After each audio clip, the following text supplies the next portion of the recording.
Slide, a science fiction serial in 7 parts by Victor Pemberton, with Maurice Denham and Roger Delgado. The Slide, Episode 1, Moments of Silence.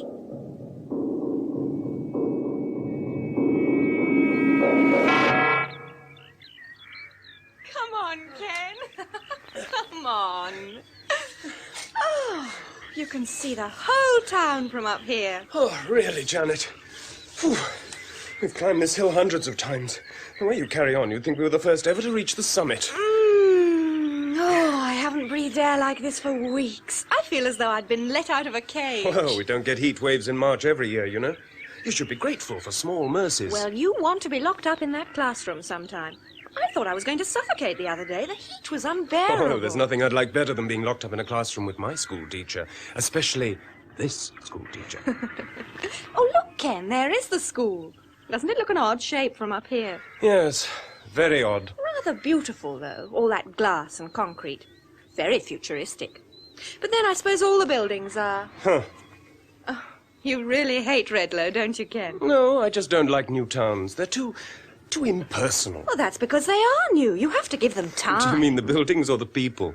You are just a miserable, old-fashioned Londoner who resents progress. I happen to think we owe Hugh Deverill an awful lot, all of us. Really? Any man who starts life by sweeping floors in a factory and ends up by building a town with his own money deserves every bit of admiration he can get. Well, I distrust the self-made man. Well, there are plenty of those who don't. That's why they put him into Parliament. Just let me tell you this, my darling. If our marriage is going to work, we are going to have to make 1 or 2 radical changes in your political education. Ken, listen. Can't hear a thing. Precisely. Haven't you noticed how quiet it is? You can almost hear the silence. Imagination. Look at the grass. It's absolutely still. When we came up, there was a cool breeze. And I can't even hear the birds anymore. Not one single bird. Well, at least you can see the English Channel. It's as clear as a bell. Ken, let's go. I hate this place. Hate it? But it's one of your favourites. Oh, it's the weather. I don't like it being like this. It scares me.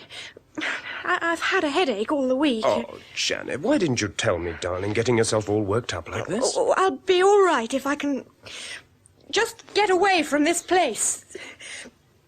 The sun, it's so bright. It hurts my eyes. Yes, you really are under the weather, aren't you? Well, I tell you this. If you're not out of it by tonight, you're not going to any meeting at the town hall. Oh. Especially with the reception Hugh Deverill's going to get.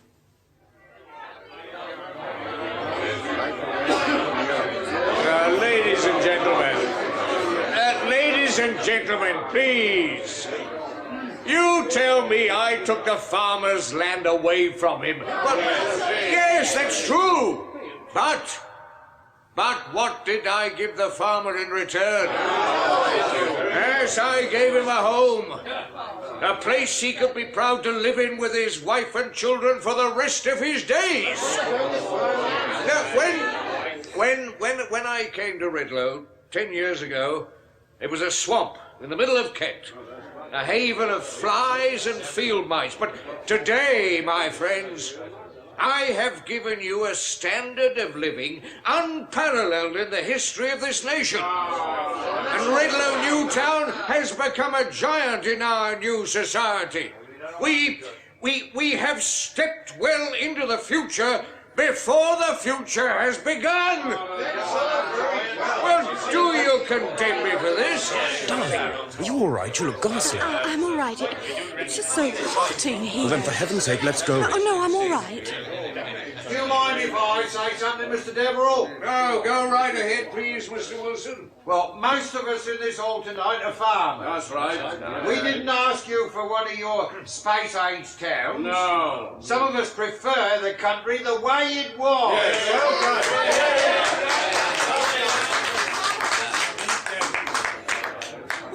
I wish they'd open the doors or something. I can hardly breathe. It's stifling. Darling, your hands, they're like ice. Come on, let's get out of here. Mr. Wilson! Mr. Wilson! Perhaps I can ask you a question, if you'll allow me to. It's a free country, Mrs. Deverill. You don't have any children of your own, do you? Well, I don't see Neither do I and my husband. That's one of the reasons why we think more about children than most people who do have them. Someone has to plan the children's future, Mr. Wilson, even if they're not our own. Yeah, and one man can do all that, can he? He can try, Mr. Wilson. He can try. The creation of Redlow, ladies and gentlemen, is no lust for power. It is the dream of one man that came true. A dream of progress, not of stagnation.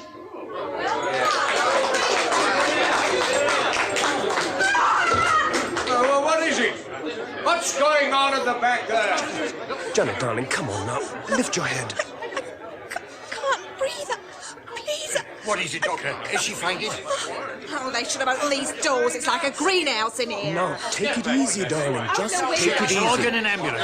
Make way, please. Please, out of the way there.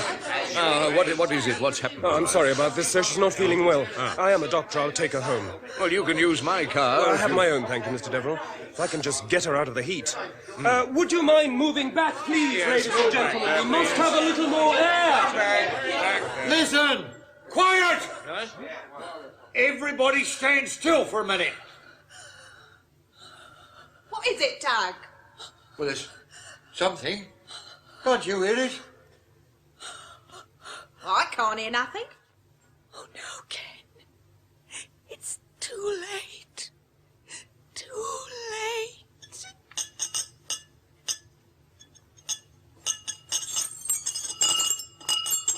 Here, what is it? The chandelier. Look out for the chandelier! Get out! Everybody get out as quick as you can! Walls! Get back from the walls. They're going to come down. Tug Wilson, come over here. Help me with Janet. I can't, Doctor, I can't. The whole lot's got to cave in. Watch out!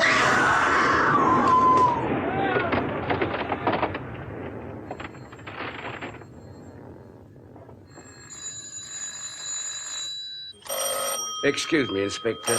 It never stops. County Constabulary? Oh, yes, Doctor. Do what, sir? You sure? What is it? Just a moment, please, Doctor. It's Doc Richards, sir. Yeah? He says they found a crack in the road in Holly Mill Lane, back at Tug Wilson's farmhouse. Give us that. Hello, Doc? Yeah, Baxter. What's all this, then? Are you sure? Oh, come off it, Doc. Haven't you heard? We don't have earthquakes in this country. A what?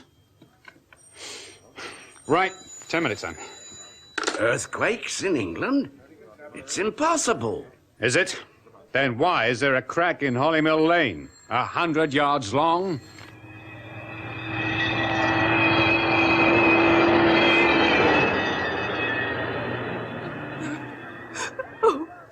Come on, Mrs. Wilson. All over now. Oh, what a terrible thing. I thought the whole house was going to come down on top of me. If somebody had told me yesterday I'd live to see earthquake in England, I wouldn't have believed him. I'd say it's much more likely to be earth tremors than a natural quake, Tug. Except for that road being torn open like that. Well, I don't know what it was, but it scared the living daylights out of me. You're not the only one. I thought doctors were supposed to have stomachs of iron. Oh, don't you believe it. Earthquakes are the one thing in my life I can well do without. I've always had a dread of being near one. Yeah, what beat me was that girl of yours. Well, Janet? Yeah, screaming out in the middle of the hall like that. Can't make it out. She wasn't hit by anything. She has concussion. Yeah, but how? She went down long before the place started shaking. Yes, I know. Anyway, it's up to the hospital now. There's nothing I can do till I get their report. Watch out, Doctor, that tree! Doc, are you all right? Oh, yeah. Hey, Yes, I'm okay.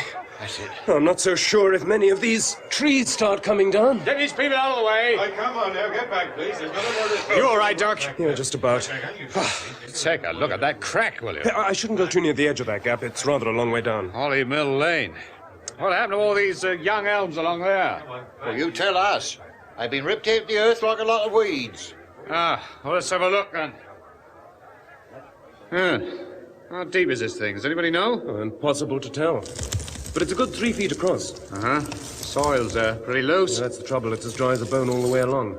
For quite a way down, too. Oh, is that bad? Soil's always damp, even an inch or so down.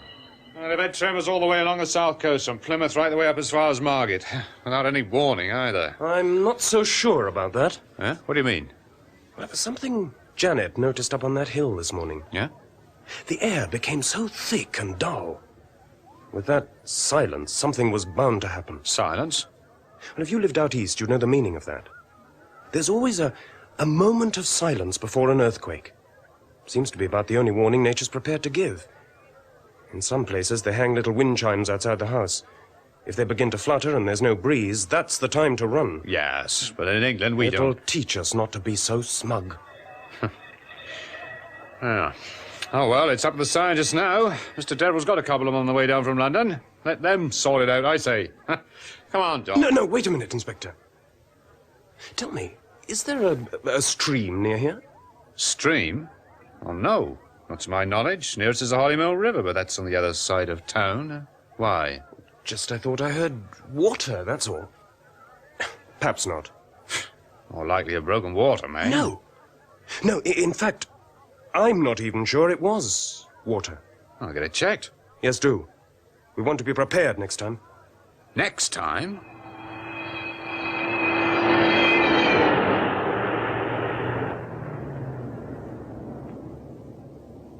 Well, here it is, gentlemen. Our town hall. Not a very pretty sight. But I suppose we can think ourselves lucky we weren't killed. Yes, I should say very lucky, sir. In fact, I don't think there's any doubt that the force of these tremors was degree 6. Degree 6, Professor Landis? What does that mean? It means, Mrs. Deverill, that even by international standards, the tremors were extremely powerful. They could be the start of a series of shocks. Oh, no. Mind you, this is not a proven fact. Professor Lippert merely suggests we must be prepared for the possibility. But I thought we weren't in an earthquake zone. Under normal circumstances, we're not. The most the British Isles ever feel are a few shock waves. But there's no doubt on this occasion, the seismographs show quite clearly degree 6. Oh, don't seismographs ever go wrong? Well... No, Mr. Deverill, never. They may haggle a little, but they do not go wrong. The type of the damage in this hall alone is the sort of thing you'd normally expect to find in a severe quake area. Plus the fact that an actual crevasse has occurred in the Earth's crust. It's a unique situation. Unique? I find it terrifying. Ah, there you are, Inspector. What's the news? He's calming down a bit now, sir. People seem to be more shocked than anything else. Damage? Pretty extensive. When the Earth begins to move, everything moves with it. Oh, Inspector, this is Professor Landers and Professor Lippert. How do you do, sir? Now, first thing in the morning, they'll want to inspect the crack in Hollymill Lane. I leave it to you to see that they're offered every facility. Very good, sir. And, Inspector? Sir? I also leave it to you to see that the town is back in working order as quickly as possible. Me, sir? Isn't that up to the chief? Look, get as many working parties together as you can. I don't care how. If necessary, call on the commanding officer at RAF Redlow. Won't he need authority from Whitehall, sir? Let me worry about authority, Inspector, not you. Good night. Good night, sir. Hugh, that was most unnecessary. You know very well it's not Baxter's job. Baxter has only me to thank for the job he holds today. If he doesn't like the way I do things, he knows very well he can go back to the beat where I found But him. Hugh... Right, gentlemen, now what next?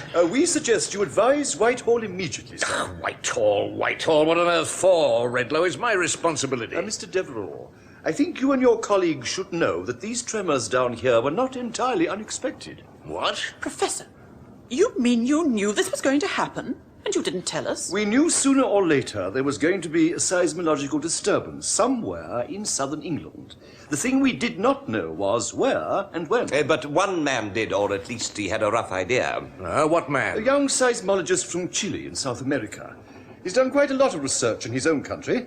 He worked with Lippert here for a time in geology at London University. Brilliant mind. But what made him forecast these tremors? Well, I don't know if you remember, some years ago, people in Dover and Folkestone getting all worked up about a series of explosions they were hearing out at sea in the English Channel, usually in the middle of the night. Yes, I do remember vaguely. Didn't they think they were unexploded mines or something? That's right, but nobody could find anything, not even the Royal Navy. That's why they called on us blokes.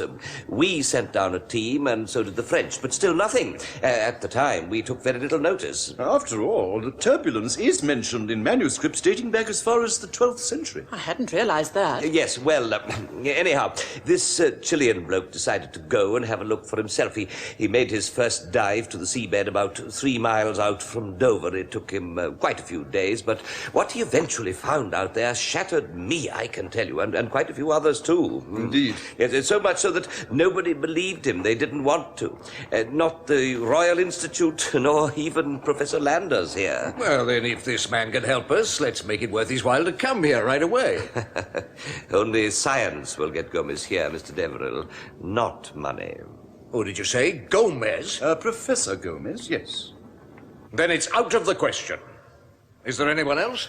What's wrong with Gomez? He's the only one that... Joseph Gomez has a long record of dubious political activity. It'd be unwise to expose him to public scrutiny, particularly in Redlow. Oh, that's nonsense. Joseph's nothing more than a pacifist. He's no more politically minded than I am. I'm sorry, I cannot take the risk. Darling, you've got to. Well, we have no choice. If the town's going to get another shaking like this man may at least be able to prepare us for it.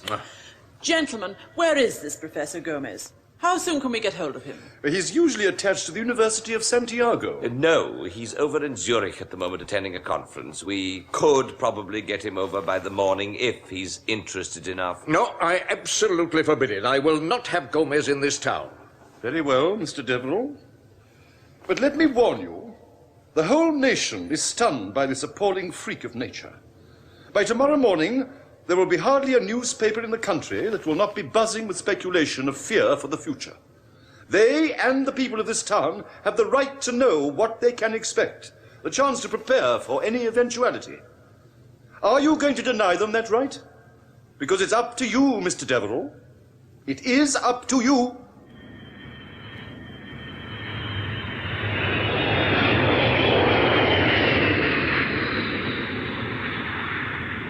Continental Airways announced the arrival of their flight number 374 from Rome and Zurich. Joseph, you old devil. There you are. John, it's good to see you again. And Professor Landers, how are you, sir? Welcome back, Joseph. Thank you for coming. Oh, thank you for asking me. Joseph, I want you to meet Mr. Hugh Deverill. We shall be working quite closely with him. How do you do, sir? Professor Gomez, thank you for coming. I've heard a lot about you. And I've heard a lot about you, sir. I look forward to seeing your new town. I hear it is quite remarkable. Really? Well, I hope we shan't have to detain you any longer than is absolutely necessary. I'm sure you'll be most eager to return to your own work. Oh, my work is where science takes me, Mr. Deverill. There are no boundaries. Oh, good. Good. Well, follow me, please. I have a car waiting. Airways flight number 374 from Rome and Zurich. Passengers, please report to gate B. And it was announced early this morning that the Royal Institute's Department of Geology had recorded last night's tremors as force 6 degrees. Ooh, force A spokesman 6. for the Royal Institute told our correspondent this was the highest ever recorded in British seismological disturbances. Well, I never. Meanwhile, in the... Tug, they got it on telly! The bewildered residents were still mopping up after a night of havoc and chaos. You're missing it! It was announced this evening that Mr. Hugh Deverill, MP, chairman There of he the Deverill is. Foundation, will launch an immediate appeal to the government for financial and other aid to compensate those distressed by damage and personal injury. Oh, Tug, what'd you do that for? I was watching the news. I don't want to hear no more news, especially about Deverill. They had pictures of Redlow. I saw Mrs. Luke. That must have been nice for you. We won't hear the last of that. I reckon we'll get compensation, you know. Everybody seems to think so. Well, I'm not paying for all these broken windows, that's for sure. And what's up with him tonight? I don't know. He's been going on like that all day. Can't be hungry. I only fed him at 7:30. Shut up, will you, Mickey? Blasted nuisance. Go and see what's wrong with him, Tug. He's giving me an headache. You get my boot, that's what. No, we won't have to worry about him much longer. Eh? What you say? Well, he hasn't, has he? He has to die sooner or later. We all do. He's still only a puppy. Mickey, I say he's still only a puppy. Yes. You all right, love? Oh, yes, of course. Go out and see to him, Tug. Well, give us that torch. Here. I'll see to him, all right.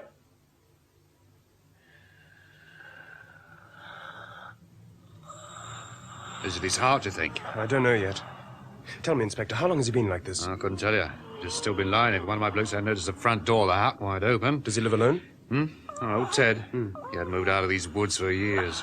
Hates people. I think he's scared of them. That's why he locks himself away in this dump. Look, in the left-hand pocket of my bag, you'll find a syringe. Would you like to dig it out for me, please? Yeah, right.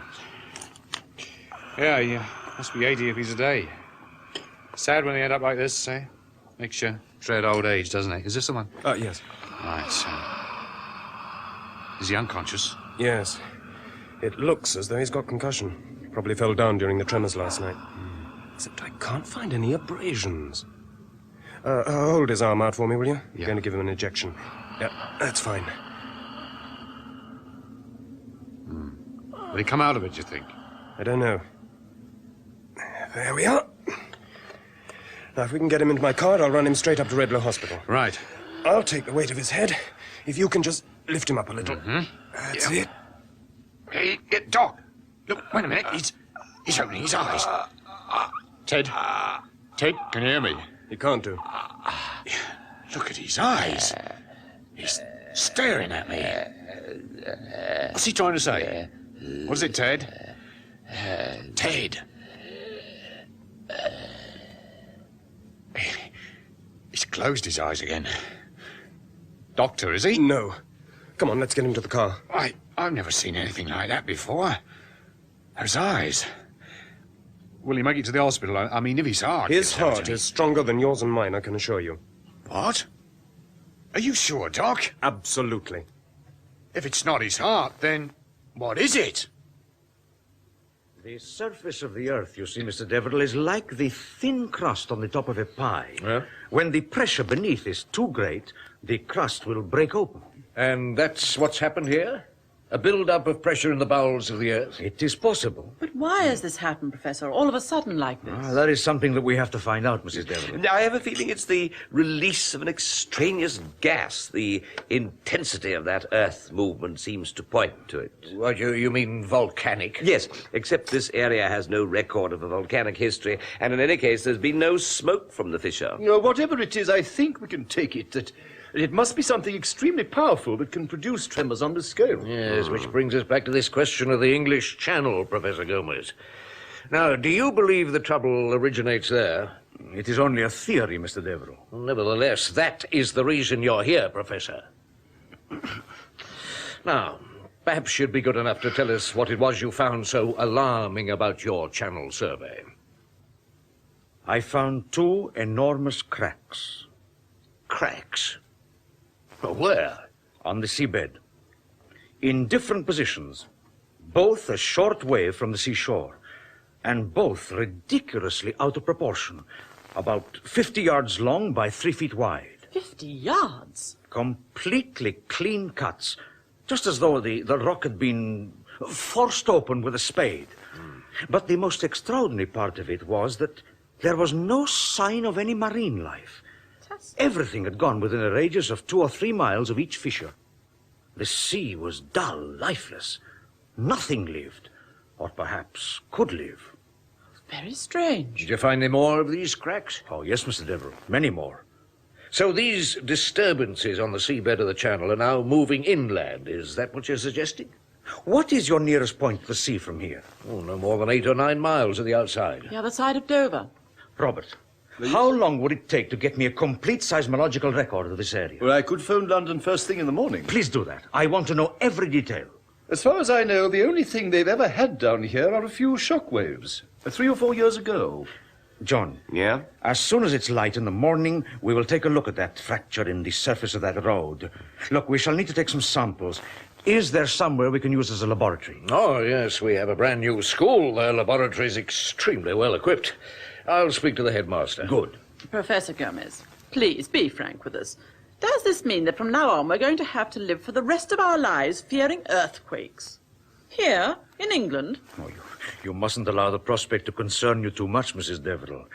In my country, earthquakes are a part of our national heritage. My people have lived in their shadow all their lives, and they have died. Well, at least you know what to expect. You're prepared. When the earth begins to tremble, Mr. Deverill, you are never prepared. For those few terrifying seconds, your complete world comes to a standstill. You can do nothing but put yourself into the hands of God. When that devil beneath your feet opens up the ground like the jaws of a serpent, you stand there poised on the edge like a child, helpless. When it's all over, the child begins to wander around, too dazed to wake up. No, Mr. Deverill, we are never prepared to meet this devil, whether it is in South America, in Japan, in Yugoslavia, or even in Hollymill Lane. How's old Ted now? Can you see, Inspector? All right, I think. At least he's still breathing. A few more minutes, we'll be at the hospital. Yeah, good job too, I say. Gave me the shudders when he opened his eyes like that. Like somebody was already dead. Yeah, that's funny. What? Hollyman Lane. Look, there's someone moving around down there. Where? I can't see anybody. To the left. Can you see the torch? I guess. There's two of them. They must be out of their minds or something. That whole lane's out of bounds. We gotta stop them going near that gap. Come on, Inspector. Mickey? Mickey! You round here? Oh, it's no use. He gone. No, he's over there. Where? In that bush on the other side. I can't see nothing. Much too dark. He's there. I know he's there. Well, there he stays. I'm not going to try and cross over that gap. The whole lot'll cave in. Me with it. You shouldn't be afraid, Tug. It's not like you. I tell you, he's not over there. If he was, he... Oh, Mickey, you stupid-looking... Oh, dear. Here, hold the torch, then. Right. Now, stand back. I'm going to jump. Oh, be careful. Keep out the way. Now. Over. Now, come here, will you? You trying to make me break my neck or something? Tug! Tug Wilson! What the hell do you think you're doing? You'll get yourself killed doing things like that. I'm all right, quite all right. The dog broke his leash. It's not all he'll break if we don't get back here. Do you know how deep that thing is, Mr. Wilson? Very deep. I'm coming back. Oh, don't be a fool, man. You can't jump that gap holding the dog. Go the long way round. Oh, no, just keep out of the way. I'll be all right if it wasn't so dark. Inspector, run up and put on my car headlights, will you? He's going to go straight down this lot if you don't. Right. Quick as you can. I'm all right, I tell you. I don't know what you're kicking up all these... No, just stay where you are. Do as I say. Mrs. Wilson. Yes? You'll be saving us all an awful lot of trouble if you just go straight back to the house. It's extremely dangerous out here. I'm not scared. Not a bit. Why should I be scared of the night? It's the best time. I feel wide awake. Hey, keep back, will you? The soil's falling all the time. Tug? What? Give me your hand. Yeah. No, don't be a fool. It's all right. He won't fall. I won't let him. Give me your hand, Tug. No! That's right, love. Just a little further. Come on. Tug, just a... don't jump, don't! There. You see, I didn't let you fall, did I? Well, the next time he goes over there, he stays. You fool! Doctor, come quick, please. What's the matter, Inspector? What's happened? Oh, Ted, the old boy. He's gone from the car. What? Disappeared. The car door was wide open. I can't find him But he anywhere. was unconscious. He can't have just walked off. Well, he has. And if we don't get hold of him pretty soon... What's the matter with you now, Mickey? Shut up! Huh? All of you, listen. What? Listen. Can't you hear it? What is it? Give me the torch. Somebody, give me that torch! The road. Look at the crack in the road. It's mud.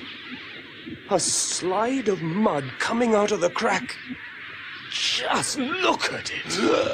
It's all right, Tug. It's all right. Look, it's coming over the top. All the way along. It's coming over the top. The mud.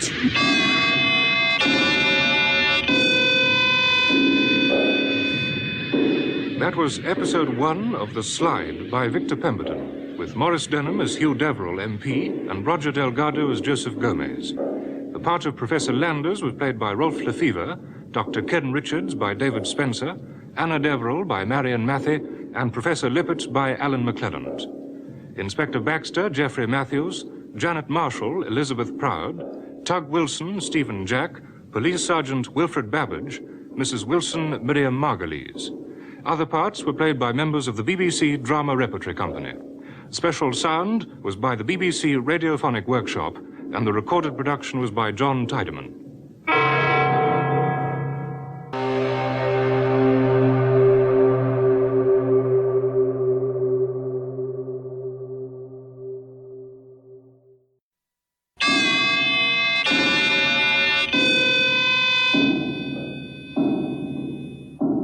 The Slide, a science fiction serial in 7 parts by Victor Pemberton, with Maurice Denham and Roger Delgado. The Slide, Episode 2, Down Came a Blackbird.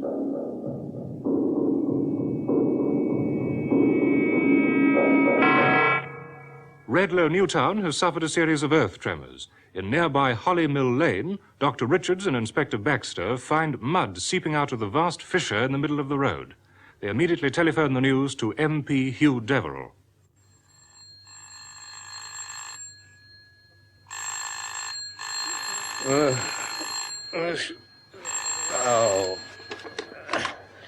Redlow 306, hello. Yes, Deverill speaking. Oh, Inspector, do you know what time it is? It's 6 o'clock in the morning. Well, of course I'm in bed. Where do you think I am? What? What has? What is it, darling? Well, are you sure? Well, is there any danger of it? Oh, there is. What is it, Hugh? Shh. Well, I suppose we'd better get somebody down there. Darling, tell me. Anna, will you please wait? Yes, but... Look, Inspector, have you notified Professor Gomez and the others? Well, then please do so right away. I'll try and get down as quickly as possible. Right. Yes. Oh, damn. What's the matter, Hugh? Oh, we got some trouble at Holly Mill Lane. Mud overflowing from the crack in the road. Mud? Or something. I don't know. 6 o'clock in the morning. Where's it coming from? Hasn't been raining, has it? No, I don't think so. Have you seen my pullover, the green one? Middle drawer. Well, yes. How serious is it, then? It's been gushing out all night, apparently. But all the way along? Oh, Baxter exaggerates. That fissure's about 100 yards long. It'll take them days to get the mess cleared up. Well, the slide's going to reach the Wilson farmhouse. It backs onto the lane. Slide? Yeah, down the hill. Hill? The mud has been sliding down the hill from the fissure. There isn't a hill. Huh? Oh, don't be stupid, please. I tell you, there isn't a hill. Holly Mill Lane's as flat as a pancake. I've been along there dozens of times. Well, then you couldn't have noticed. You'll see. Oh, Hugh. Don't go. Look, I have to go. Very well, then go. Oh, darling, I have to go. You know that. You don't think I like going out in the middle of the night, do you? Leaving you here like this? I don't know. Well, I'll show you then. Convinced? Don't be long, Hugh. I hate being on my own. Oh, just half an hour, dear. Hugh? Yeah? I don't care what you say. Holly Mill Lane isn't on a hill. It's as flat as a pancake. Yes, of course it is, my dear. Of course it is. Oh, it's no good. It's just like chipping away at stone. It's a hell of a job even to get a few pieces. I simply cannot believe this was mud. Inspector, last night you told us that this was a slide. Well, last night it was, sir. Right up till dawn, just before you came. I went into Mr. Wilson's to phone you. When I came back, this is how it was. But it couldn't possibly have dried up in so short a time. Look at it now. It's a solid mess. All I'm telling you, sir, is that when we came up here last night, we got the shock of our lives. The mud pouring out of that crack like nothing I've ever seen before. Right up there, by that first group of trees. Look, Inspector, can you remember what it looked like? Well, was it the sort of mud you'd expect to find after a downfall of rain? No, sir. No, sir, it wasn't.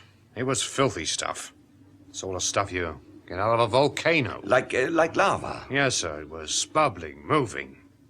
But what I hated most of all was that noise. Noise? Yeah, sort of slithering, squeaking. What do you make of it, John? No, I'm dashed if I know, really. The thing that gets me is this colour, this overall green. It could be an iron content. Yes, it could, but I've never come across it so distinctly in this part of the country before, and certainly not down here. And look, you see these Long, thin streaks. They're a different colour to the rest of the formation. You see, at first glance, it looks like a dried-up mud bank or something, but wherever does it come from? Under normal conditions, this sort of thing would take years to form. The soil has obviously been swamped by a vast amount of water. Maybe an underground stream. Well, if it has, it's happened beneath the surface of the earth. It's as dry as a bone up here. But how can mud harden into stone almost instantaneously? Robert, you remember the year I did my channel survey? Yes, indeed. Can you remember any seismograph readings for the British Isles about that time? Well, I know there was something on the French side, but nothing very much. If you want, I could get London to send me down some photostats. Could you do that, please? Of course. Good morning, gentlemen. Good morning, sir. Good morning, Mr. Deverill. Good morning. Oh, well.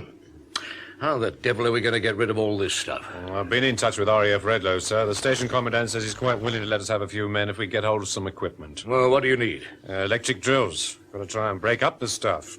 Anyway, I'm all in favour of getting it sealed off before people start drifting around. Very well, do what you can. Yes, sir. Well, Professor Gomez, what do you make of all this? At the present moment, nothing. Huh? But have you ever seen anything like this? Where does the mud come from? Mr. Deverill, this is the epicenter of the tremors felt in this area. One cannot expect a fracture of the Earth's crust to go unnoticed.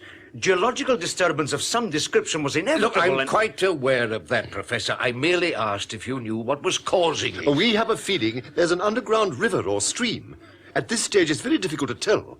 With your permission, we should like to start a series of investigations. Well, go right ahead. The sooner the better. But we would prefer these investigations to be carried out with the maximum secrecy. Yes, we don't want to start a panic. No. But isn't the real danger over now? The mud has dried up. Once we've sealed the fissure, we shall just... Mr. Deverill, we have no guarantee that such a thing will not happen again. What do you mean? The mud might start again? Unfortunately, nature's ways are unpredictable until proved otherwise. She's like a naughty child. We don't know how to treat her until we know what is wrong. As it is flat, isn't it? I beg your pardon? Well, this lane, Anna was right. It's not on a hill, nor even an incline. No, I suppose it's not. I hadn't really thought about it. Why? Well, I can understand the mud sliding along the flat surface here, but how was it capable of sliding up the bank of the lane? That's all, gentlemen. Good shot, Tug. Good shot. Go on, Mickey. Go on, boy. Fetch him. Number of years I've been shooting rabbits on this land, and still I can't seem to get rid of them. Not even with myxomatosis. Oh, it's so quiet, isn't it? Huh? What is, Doctor? Everything. The whole atmosphere. It's unnatural. You know, that's the most terrifying thing I've ever seen in my life. What is? Why, Holly Mill Lane. The way the earth can just be ripped apart in a matter of seconds. It cut through that road like a tin opener. And that mud pouring out of it like nothing a man's ever seen before. Ah, here comes Mickey. Here, boy. Here. Come on, Mickey. What's he got in his mouth? That's not a rabbit. Give it here, boy. Drop. Oh, no, you dopey. Why, it's a bird. A blackbird. Quite a big one. Has he killed it? No, don't think so. There aren't any marks on it. And it couldn't have been your bullet. That's funny. I didn't think it was the dog. He don't usually go after wildfowl. He's much too docile. Oh, wait a minute, Tug. Do you remember a little while ago, soon after we left your place, didn't I tell you I thought I saw something drop from the sky? Yeah, that's right. I didn't hear a bullet shot, did you? No. Anyway, who wants to kill a blackbird? Yes. Who?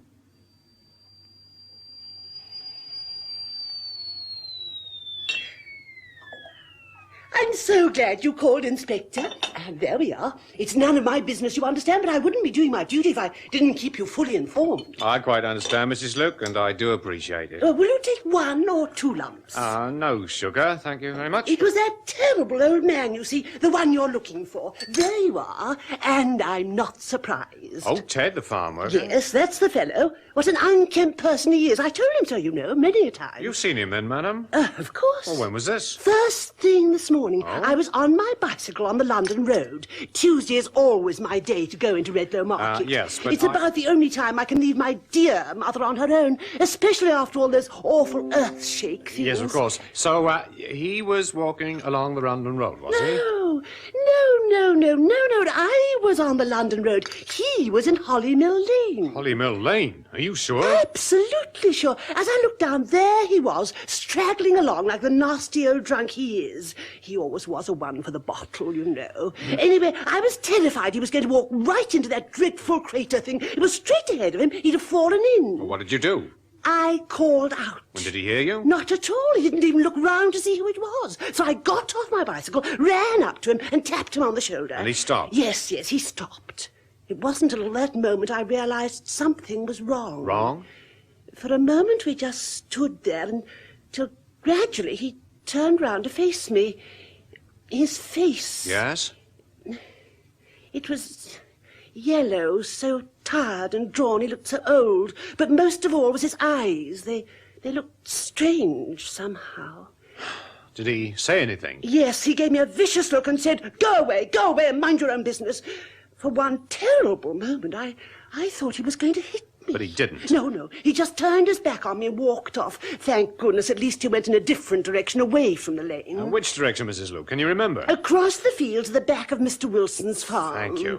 Inspector, what is wrong with that old man? He couldn't have been drunk all this time, could he? Is he ill or something? I don't know, Mrs. Luke, but thank you very much for your information. You've been most helpful. As soon as we know any more, we'll keep you advised. Oh, no, Inspector, don't go. There's something more. Yes? What is it? It was horrible. I noticed it as he was walking away. A poor little thing, so cruel, so very cruel. Fancy wanting to go and kill a pigeon. A poor little... Wood pigeon. Dead as a door now. It's still warm. Someone's been amusing himself. I'd like to know who. What, you mean you think someone's been putting down poison? I don't know, but I'm going to find out. Tug, got a handkerchief on you? Yes, I think so. Here you are. Thanks. What are you going to do? I'm going to take a couple back. I want to know what's been going on. Hey, Tug. Keep still. Stay where you are. Hey, what's it? Get over here. Someone's coming. Quick. It'll be interesting to see what... Hey, keep down. Here they come. Doc, do you see who it is? Look, can you see? Keep down. Hey, but can you see who it is? That's Mary. That's my wife, Mary. You know, I'm very surprised. I had no idea the British were capable of such radical planning. Oh, yes, they're pretty with it down here, all right. I'd give my right arm to send my kids to a school like this. In fact, I could do with a laboratory like this for myself. Oh, think yourself lucky, my friend. You should come to Santiago sometime. You've never really forgiven us, have you, Joseph? Forgiven you for what? Well, we gave you a pretty lousy deal. Oh, don't think I don't know. I'm not trying to say that I was the blue-eyed boy who believed everything you said about that Channel survey, but... Now, my dear John, I am a South American. We Latins were noted for our excitable nature. No, I don't blame anyone for not believing me. What I knew, particularly at that time, it must have taken some believing, I know that. What do you believe, Joseph? I believe we are reaching a significant era in the history of the Earth's surface. What it is, as yet I don't know. But maybe if we have a look at that mud sample of yours, we'll find out, eh? Joseph!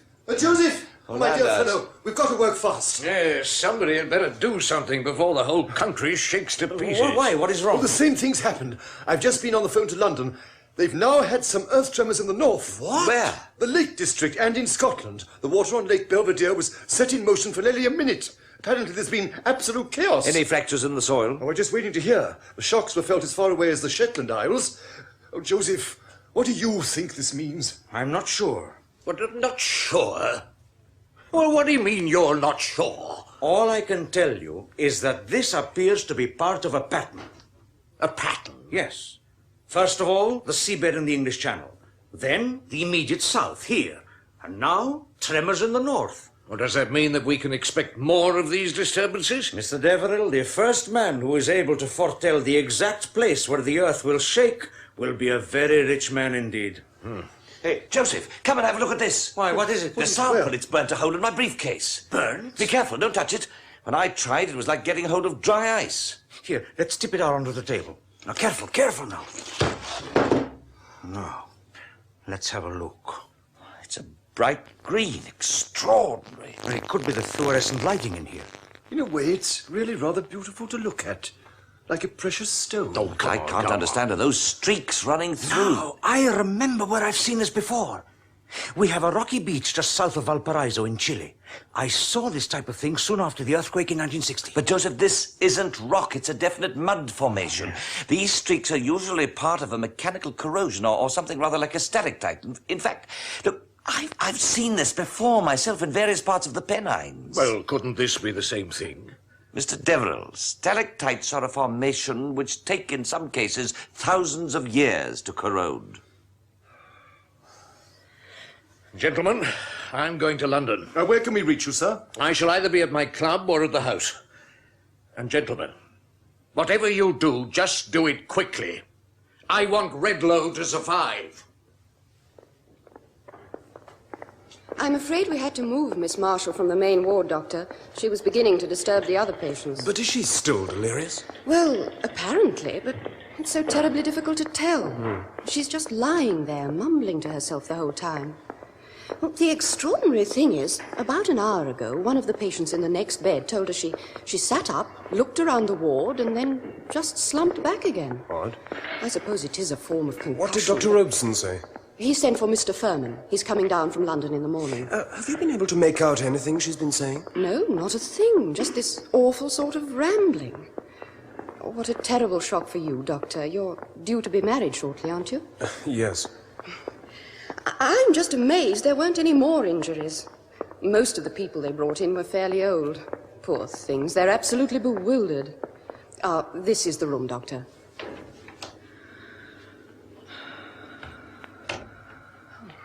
Thank goodness she seems to be fairly quiet. Janet. Janet, darling, can you hear me? It's me, Ken. I don't think she can hear you. What's her temperature? Quite normal. Blood's just a fraction low, but I don't think it's anything to... Doctor, look, she's opening her eyes. Janet, can you hear me, darling? She's wide awake. She must be. Life, it's life. She's closed her eyes again. She must be having a nightmare. Life? I wonder what she meant. Sister, I shall be at Mr. Wilson's farmhouse tonight. If there's any change in her condition at all, I want you to telephone me immediately. Yes, Doctor. I don't care when it is, but I want to know.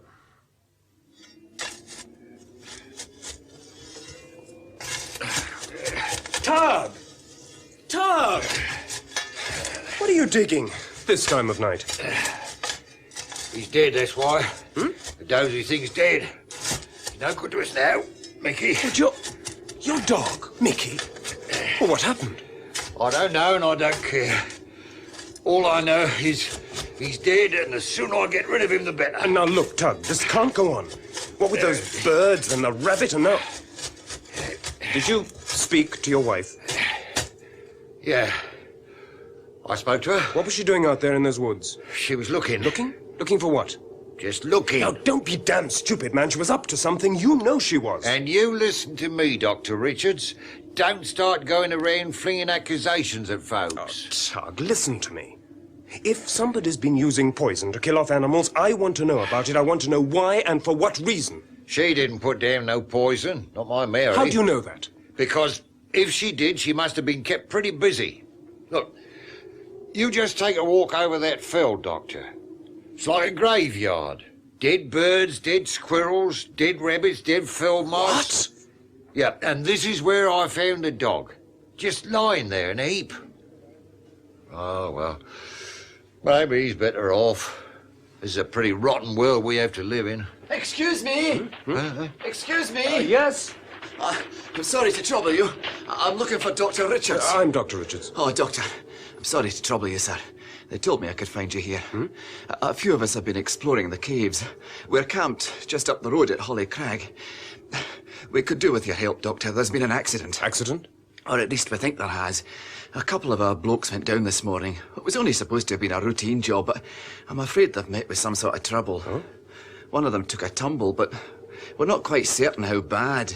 The other bloke said he's in too much pain to move him, so we thought we'd better get hold of you. How do you know about this? Well, we were in radio contact up until a while ago, but the transistors flaked out on us. Oh, we don't know what's going on down there. Right, I'll get my things. Oh, that's very good of you, Doctor. Then I'll come with you. Nobody knows them caves better than what I do. Yes? Can I come in? Mrs. Deverill? I saw the light as I was passing. I thought it was you. Well, aren't you having any sleep tonight? Oh, I have to work. We're waiting for some equipment to arrive from London. Looks very odd in there. That small piece of stone in a huge glass tank. It's the school aquarium. We had to borrow it. What does it all mean, mud turning to stone like that? Who knows, Mrs. Deverill? All we can do is to try and find out. He's pushing you very hard, isn't he? My husband. Your husband is a strong-willed man, Mrs. Deverill. Do you hate him? Oh, hate is for non-thinkers. I don't hate anybody, but at the same time, it doesn't mean that I have to respect them. You mustn't blame him, you know. He had to fight his own principles to bring you here. It wasn't exactly an easy decision for me to come here. Yes, I know. He was wrong about you, Joseph. But then he's often wrong about people. I suppose that's why he doesn't love me. Oh, don't be embarrassed. Everybody knows. He's a lot older than me. We knew it wasn't going to be easy. Unfortunately, I'm just beginning to realize. Mrs. Deverill, Marriage is such an overestimated institution, don't you think? It cuts you down to size. Like those Newtown citizens out there. Look, Mrs. Deverill... You know, you're very young to be a professor. I always thought professors had white hair and long beards. At least most of the ones I've met have. But I think think maybe you should go home, Mrs. Deverill. It's getting late. Joseph, get your coat on quickly. Robert, what's the matter? The lane, my dear fellow, is absolutely fantastic. The lane? Holly Mill Lane. The fissure. It's swamped with mud. The whole place is slithering with the stuff. What? Mud? But it's dried up. I thought the whole thing was as hard as iron. At the present moment, Mrs. Deverill, they've got half the men from the RAF station fighting to push it back. It's bursting out of the fissure all along the way, and the noise. Oh, Joseph, I don't think they're going to be able to hold it. I just don't think they can do it. No. Give me your hand, Doctor. Thanks. Keep your back well into the wall. Okay. We're just coming up to the ridge now. Are you all right? Oh, yes. Okay.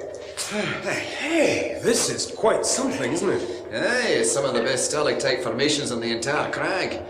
It's possible they were started in the Neolithic period. Neolithic? Do you mean you think there was a dwelling or something down here? If you'd like to have a look over here, Doctor. Mr. Wilson, could you turn your lamp this way, please? Oh, thanks. You see here, these carvings. Good Lord, yes. The three figures. This shape here is a man, and a woman here, and just behind, the child. It looks as though they're turning their backs on something. Aye, whatever it is, they're scared out of their wits. They've got a photo repro of it in the Dover Museum. Oh, by the way, have you looked down below? Oh, yes. Now, they're stalagmites, aren't they? Aye, that's right, but they're only babies yet. But give them a few more 1,000 years. They're beautiful. But what a fantastic colour, that brilliant green. It's amazing how it stands out down here. Almost luminous. Hey, I can hear running water. Aye, that's the waterfall. Our blokes are quite near there. And we should be able to call out soon. It's quite a narrow ledge along here, so keep close, Doctor. Oh, you needn't worry about that. I'm right behind you.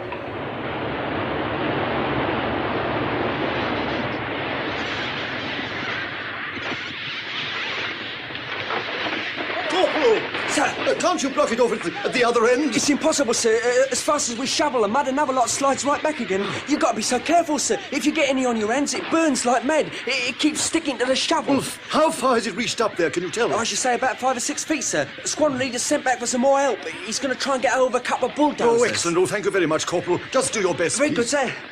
Come on, you bloods, get a move on there. Robert, we're going to need some barriers here. Do you think you can get someone to do something about it? Jolly will have to do something about it. If this mud spreads any further, it'll reach the farmhouse. Joseph, I've never seen anything like this before in my whole life. For heaven's sake, what is it? We have to face the fact there is something forcing the mud out from the root of the fissure. As soon as we've been able to find what... Yes, but this terrible noise... Yes, I know. But we can't do anything until we've analysed the mud samples. Joseph, there must be an acid content of some sort. The soil and the grass are being scorched right the way through. John, how deep is the mud? Can you tell? No more than 9 or 10 inches at its deepest point. Look, do you think we could separate it? How do you mean? Well, divide it into sections. Then we could clear each one at a time. Well, if that's the point, those bulldozers should be here soon. As you clear each section, cover the fissure with boards and then put on it some heavy weights. No, that's no good. The boards would burn through. We've already tried. But then you'll have to use metal. Metal? Metal or stone or anything you can lay your hands on. The main thing is to seal up that fissure as quickly as we can. Joseph, what happens if it rains? Will this make things worse? It's very thundery. Rains? It feels as though it might. Rain? Yes, maybe it will rain.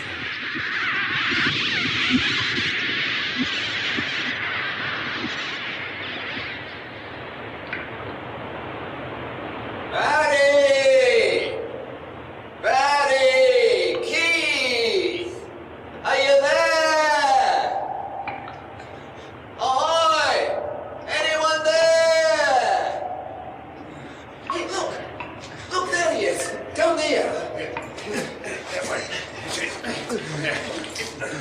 Barry! Barry! Barry, you're all right, son. What is it, the leg?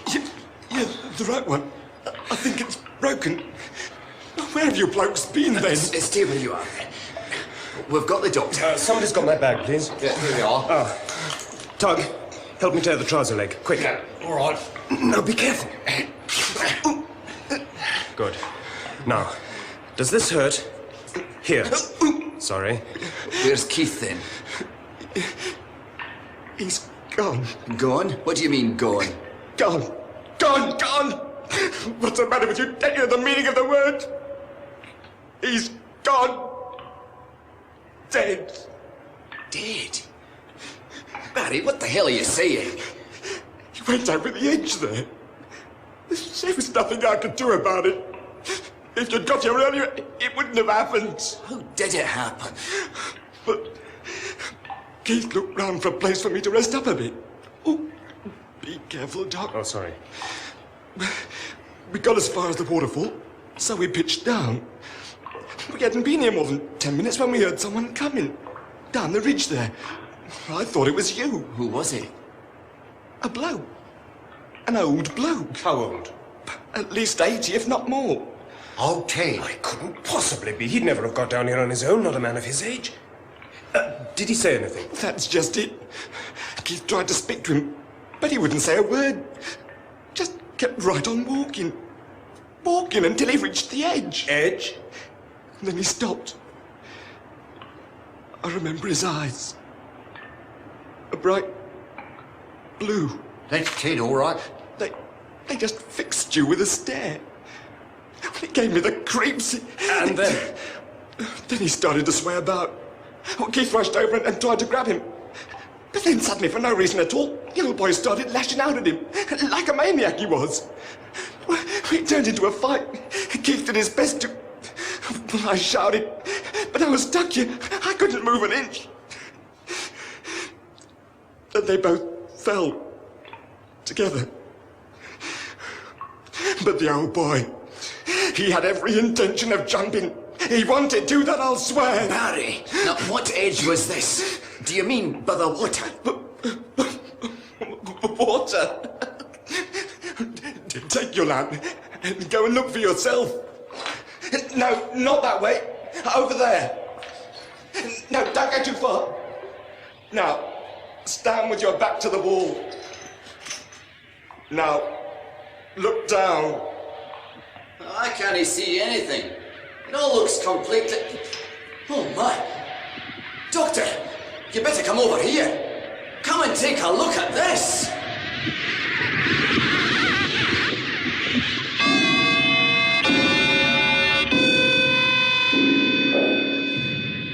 That was episode 2 of The Slide by Victor Pemberton, with Maurice Denham as Hugh Deverill, MP, and Roger Delgado as Joseph Gomez.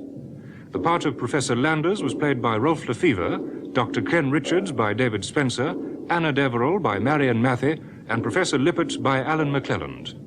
Inspector Baxter, Geoffrey Matthews, Tug Wilson, Stephen Jack, Mrs. Luke, Noel Hood, Nursing Sister, Eva Haddon, Janet Marshall, Elisabeth Proud, Sorensen, Fraser Carr, RAF Corporal, Anthony Hall, Barry, Glyn Dearman. Other parts were played by members of the BBC Drama Repertory Company. The special sound was by the BBC Radiophonic Workshop, and the recorded production was by John Tydeman.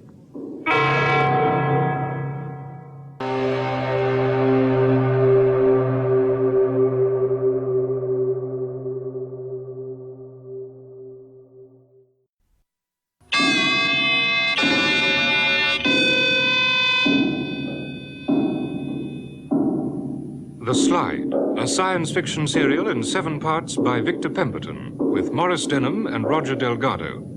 The Slide, Episode 3, Analysis.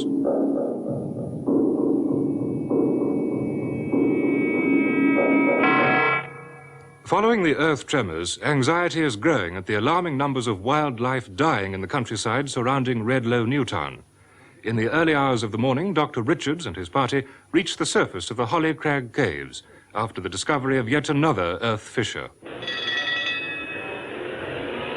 2 men, Mr. Sorensen, 2 perfectly good men have lost their lives because of a harebrained scheme of no significance. I hope you're proud of yourself. Now look here, Inspector. We've been down those caves time and time again. We didn't know we were going to find that stuff. Have a heart. And you damn well we've had these earth tremors. You could have postponed the descent. Most of us are using up our holidays for this, Inspector. We don't have time to postpone. Besides, potholing isn't just a sport, you know. It's an important scientific survey. Well, how is Barry, Doc? Is he going to be all right? It's a break just below the kneecap. They'll fix him up in hospital. If anything, he's had a bad shock. We're very grateful for you, Doctor. I don't know how we'd have got him out without you. I don't think I enjoyed crawling about in the dark, Mr. Sorensen. It's not exactly my favourite form of activity. And if you'll take my tip, you and your group will clear right out of here once and for all. You didn't actually see old Ted down there at all? No. Well, how can you be sure of it? Well, the description was too perfect to... Oh, what does it matter anyway? 2 men are dead. You can't bring them back. Barry's a good bloke. He wouldn't lie about seeing the old man. I've never known him to get worked up about anything. He's a good bloke. So is Keith. Oh, I'm not looking forward to seeing his wife. How does a man of Ted's age manage to crawl on all 4s and in the darkness? And why? Suicide. Suicide? He jumped. They tried to stop him, but... Oh, come off it, Doc. People want to do away themselves don't go to all that trouble. Well, apparently he struck out like a maniac. The old boy's responsible for what happened down there. He was obviously some kind of nut. Well, I don't know what I'm supposed to do. Well, then let me tell you, Inspector. Seal up those caves as soon as you can. Come off it, Doctor. In a few hours, those tunnels are going to be slithering with mud from end to end, from top to bottom. Let's put it on a bit. You've seen what's happened in Hollymill Lane, Inspector. You mean it's the same thing? I'd lay my reputation on it. It's the same, all right. Inspector, those caves have been down there for centuries. You just can't destroy them like that. Forever. You'd be destroying scientific knowledge. Scientific knowledge can take care of itself, Mr. Sorensen. I'm more interested in the protection of the community. Seal it, Inspector. Seal it before it's too late.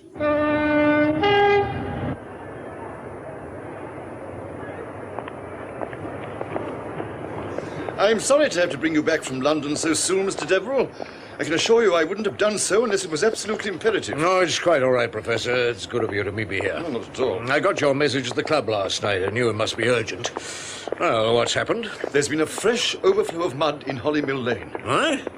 Another one? In all my experience, Mr. Deverill, I can't remember anything like it. We've been up half the night trying to get the wretched stuff back in the fissure.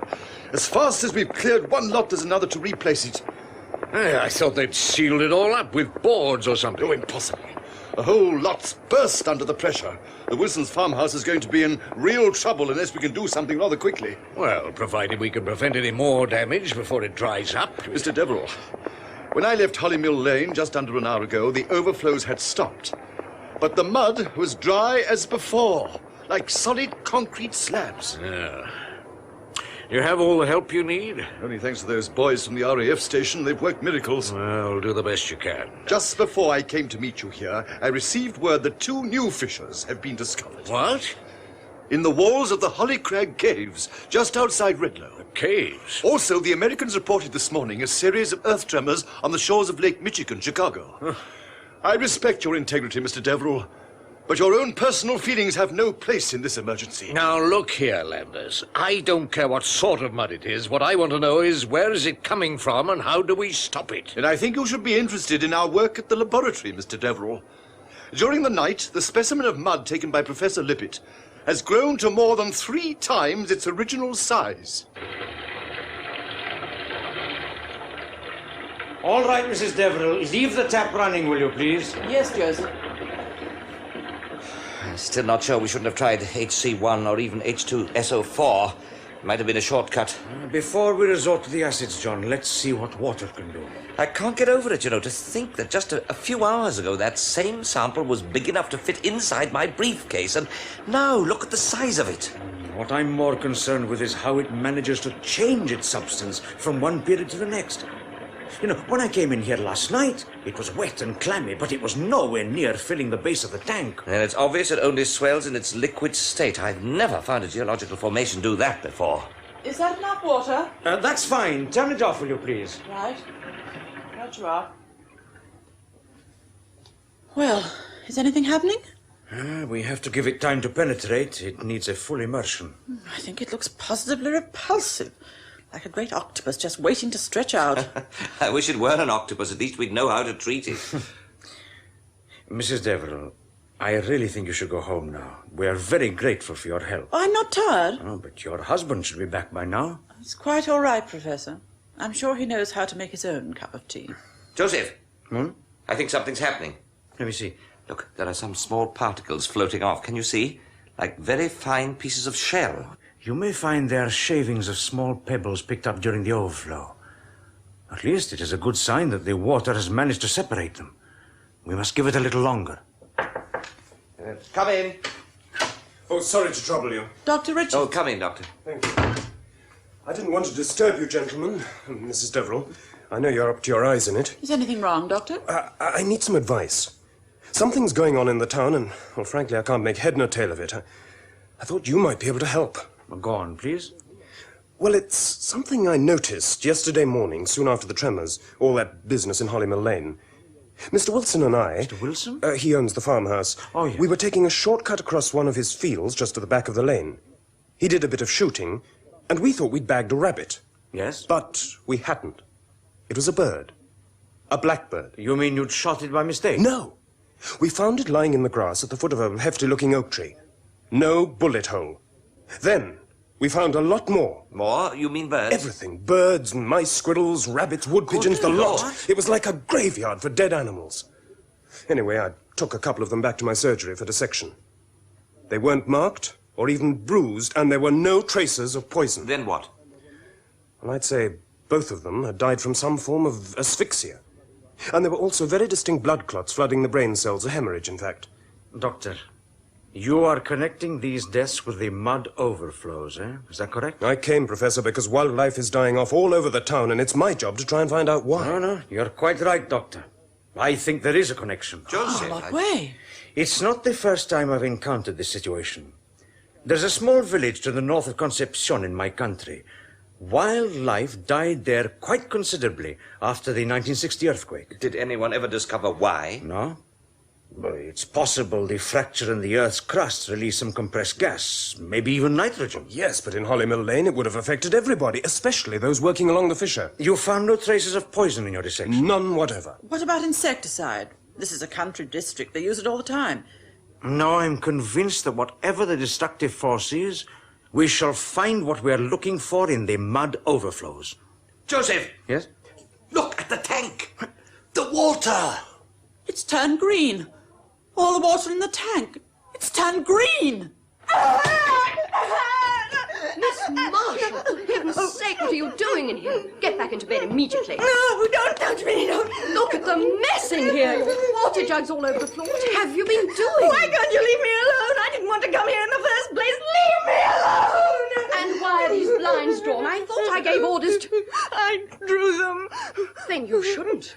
It's a lovely day outside, and there's no reason... Too bright. The sun was hurting my eyes.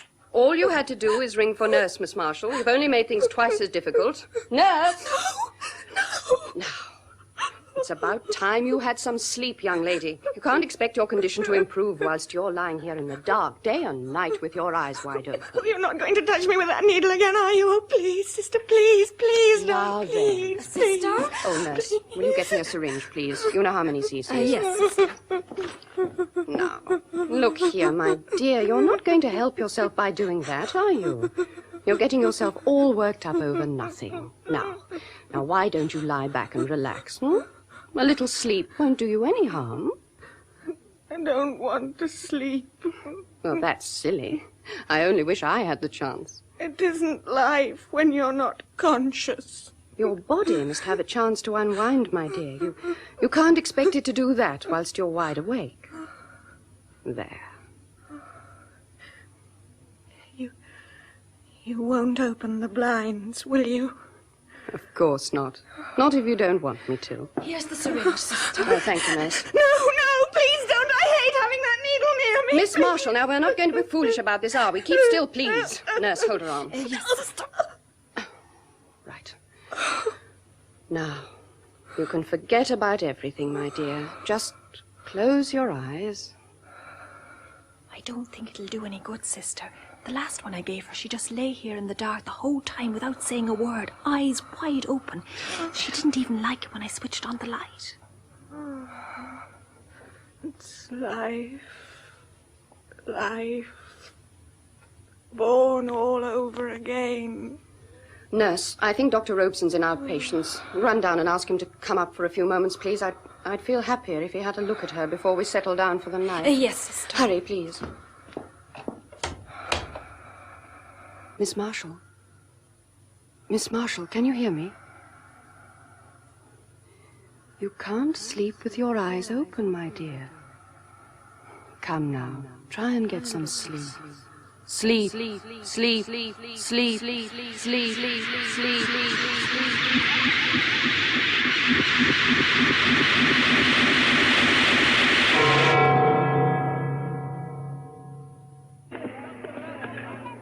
Corporal!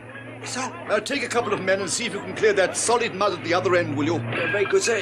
It's pretty difficult stuff to handle, sir. You'd better warn your people to be careful. Yes, sir. Very good, sir. Everything's scorched. As fast as they dig it up, it's as though the whole grass and soil has been burnt. It's quite extraordinary. I must say I find it all rather invigorating. Invigorating? Yeah. Like standing on the edge of a cliff looking out to sea, wanting to know what's on the other side, to catch a glimpse of the unknown. Haven't you ever felt like that? No, Mr. Deverill, I'm glad to say I haven't. I get very impatient with things I don't know about, especially problems I can't solve.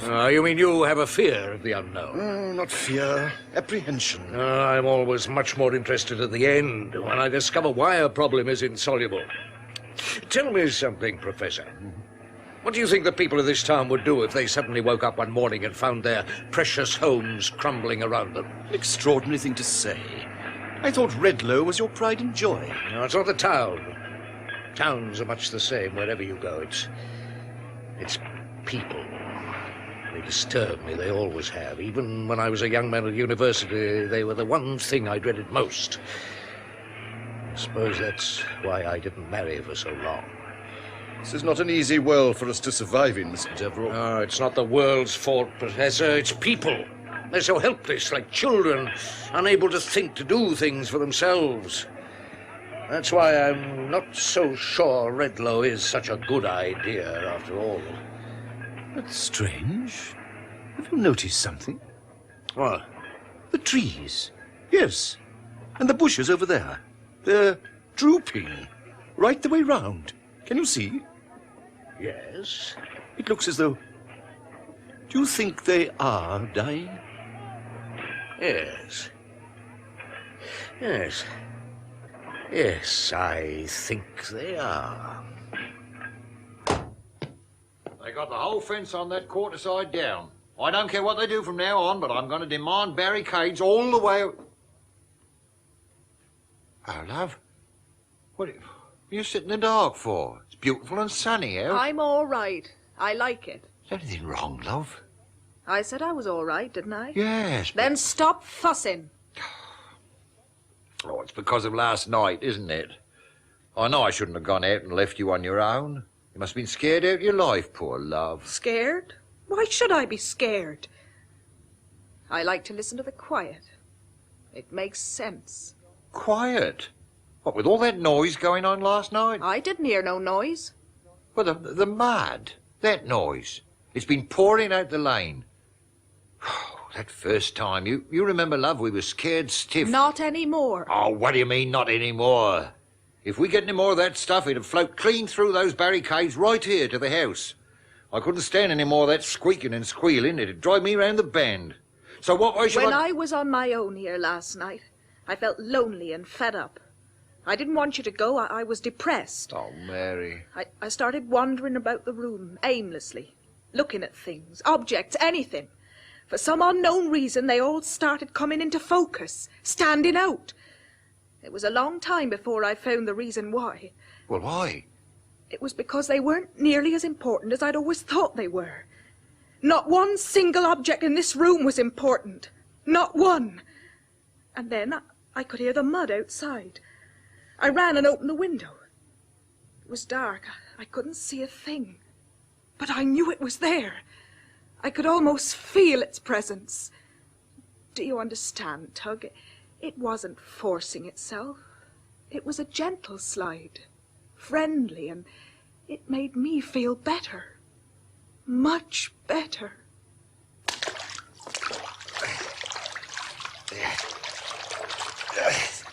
That should do it.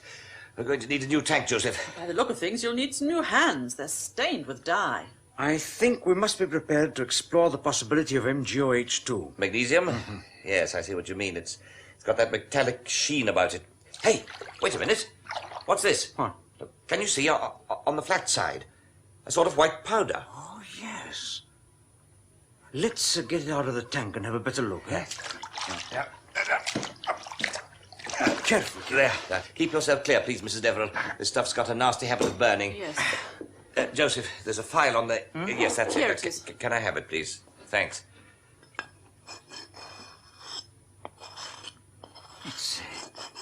It's like chalk.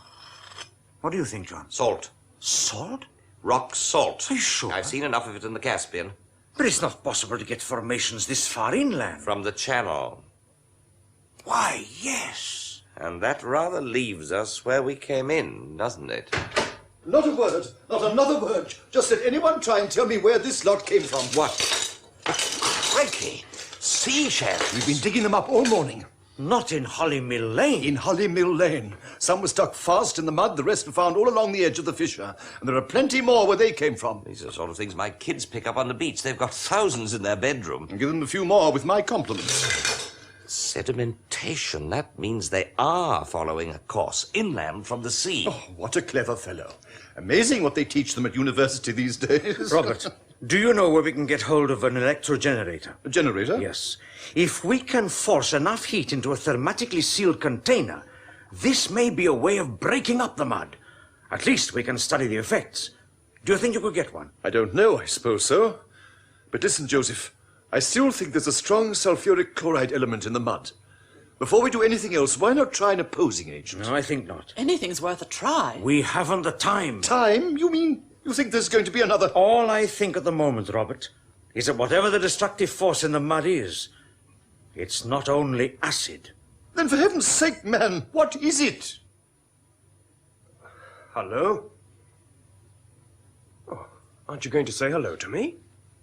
Janet. Who is it? It's me, darling, Ken. I've come to see you. Why? Does there have to be a reason? Now, why are you sitting here in the dark, cutting out the remains of a perfectly good day? The light hurts my eyes. I prefer being in the darkness. Oh, since when? What about all those walks we've had only the other day up on the hill? I think it's horrible. What is? The wall. Those marks. The wall? Oh, that! That's the busy old sun trying to get a look in through the blinds. I think it's rather beautiful, those deep red lines. Ah, come on, darling. Won't you come over to the window and watch the sunset with me? No. Janet, will you tell me something? That pain. After your fall, when you woke up, you had a pain in your head. Is that what's troubling you? No. Then, darling, what is it? Nothing. I keep telling you I'm quite all right. If only... If only what? My eyes. If only for a few minutes I could close my eyes. Just for a few minutes.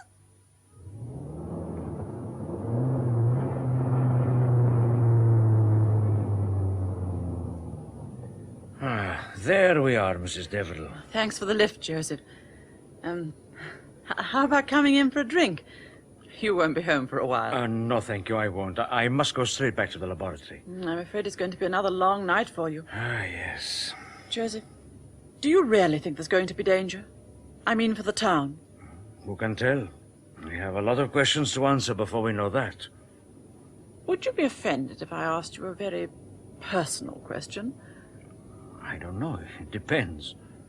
Why is it you've never married? You are very inquisitive, Mrs. Deverill. She must have hurt you very much, did she? Yes. You see?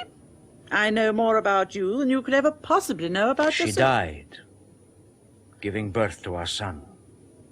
She was my wife. Joseph. Oh, I am sorry. I didn't realize you... But it's no good, you know. You can't let it go on haunting you for the rest of your life. If she loved you, she wouldn't have wanted it that way. It was a long time ago, Mrs. Deverill. And I suppose that means you'll never think about marriage again. Oh, maybe. Well, I'd better go in. Yes, I think so. You know, Joseph, sooner or later you're going to have to learn to forget. Not at all, Mrs. Deverill. My greatest problem is that I have forgotten. Much too soon. What is it, Tug? Shh. Keep your voice down, Doctor. My wife's upstairs. I don't want her to know you're here. What's up? Is she ill? Well, maybe she is. She's been going on about things that don't mean anything. Mm-hmm. When she talks, she looks straight through you, as though you don't even exist. I'm sure she doesn't hear a thing I say. When did this start? Well, the first time was when I tackled her about these birds we found. She said that whatever it was that killed them, it was probably all for the best. And then again, just a little while ago, I found her sitting all alone in the kitchen, in the dark. Even though it was broad daylight outside. The dark? Yes, couldn't see a thing. When I put my arms round her, she didn't even want me to kiss her. But when I did, it was like kissing a block of ice. She was cold? Ah, absolutely freezing, poor love. Doctor, I'm scared. Imagine it, me, Tug Wilson, scared to face the darkness. What is it, Doc? What's wrong with me? What's going on round here? That was grossly unfair. A beastly thing to do. I beg your pardon, my dear? I've just been reading that interview you gave to an American reporter in London. Those disgusting things you said about Joseph. Joseph? I apologize, my dear. I hadn't realized I was hurting your feelings. How many more times do I have to tell you that the only reason I went to the laboratory was to see if I could help? A great sacrifice. What's the matter with you these days? Are you suffering from some kind of persecution mania or something? Well, let's drop the subject, shall we, my dear? I've had a splitting headache all day. I don't see you as a jealous lover, Hugh. It doesn't suit you. I said drop it. Please, dear. Oh, Hugh. Let's get away from here. Right away from all the pettiness and the small minds. No, my dear, my place is here. It's very bright in this room. Let's go somewhere where we can forget about them all. Learn to live a life of our own, have some fun like we used to. So hurtful to the eyes. Have you thought what's going to happen when Joseph sees that interview? Suppose he decides to stop everything and walk out on you. He will be replaced. Why do I even bother to talk to you? Shall I tell you something, Hugh? When I first met you, you were really someone to admire, to look up to. But not anymore, Hugh. These days you only live to exist. I don't know you anymore. Would you mind if I drew the curtains, my dear? I really do find the light in here very strong. It hurts my eyes. I couldn't care less if you sit in the dark for the rest of your life.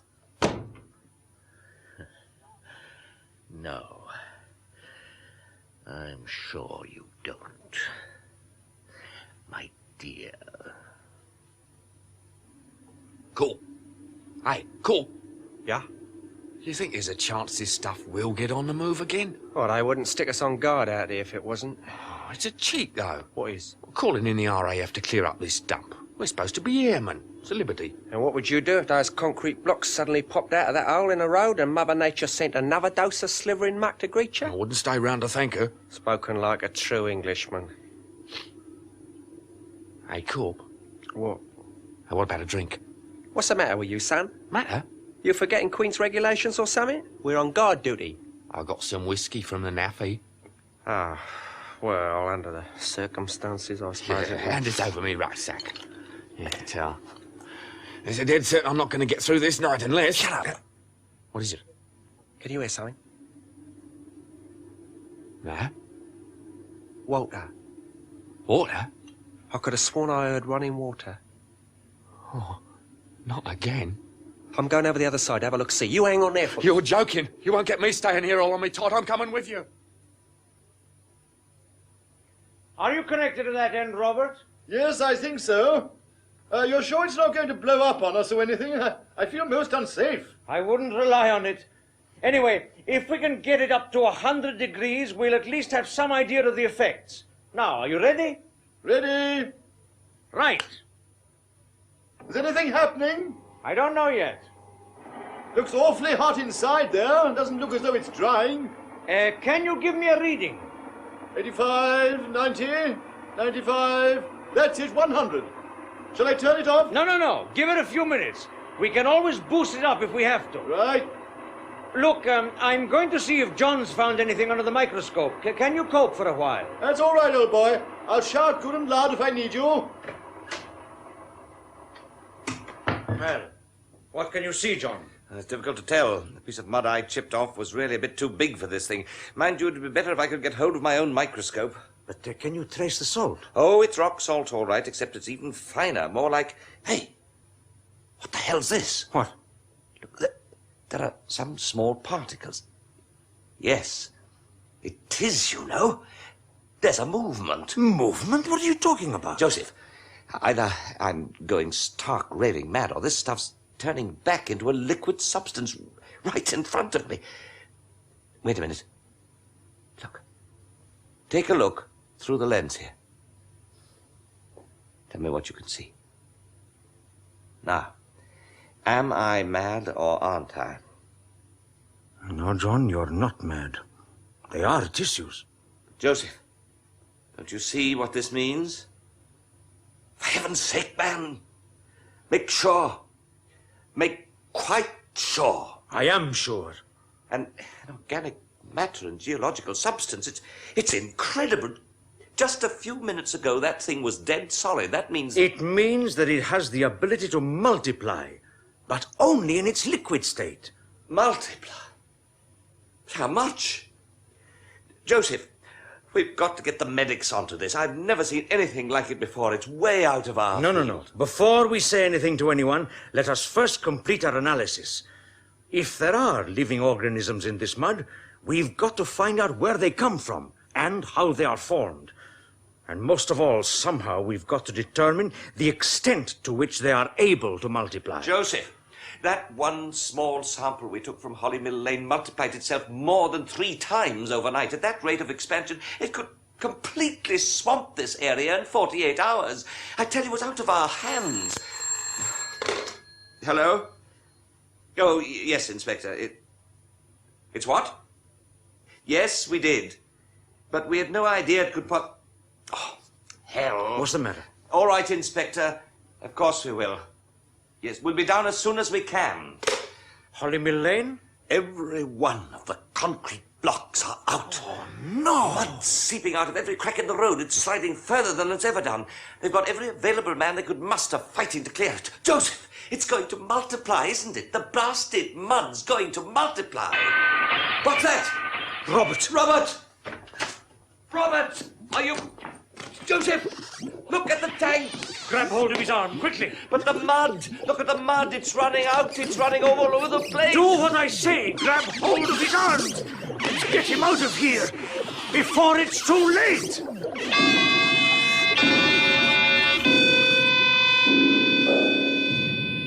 That was episode 3 of The Slide by Victor Pemberton, with Maurice Denham as Hugh Deverill, MP, and Roger Delgado as Joseph Gomez. The part of Professor Landers was played by Rolf Lefebvre, Dr. Ken Richards by David Spenser, Anna Deverill by Marion Mathie, and Professor Lippert by Allan McClelland. Inspector Baxter, Geoffrey Matthews, Sorensen, Fraser Carr, Nursing Sister, Eva Haddon, Janet Marshall, Elisabeth Proud, RAF Corporal, Anthony Hall, Tug Wilson, Stephen Jack, Mrs. Wilson, Miriam Margolyes. Other parts were played by members of the BBC Drama Repertory Company. Special sound was by the BBC Radiophonic Workshop, and the recorded production was by John Tydeman.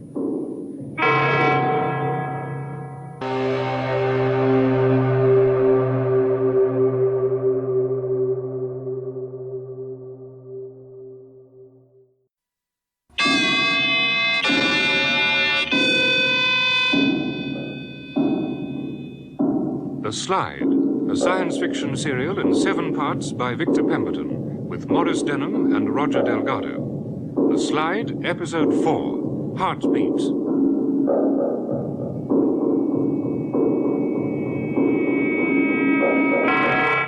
An explosion has rocked the school laboratory where Professor Gomez and his colleagues are conducting their experiments with the mud samples.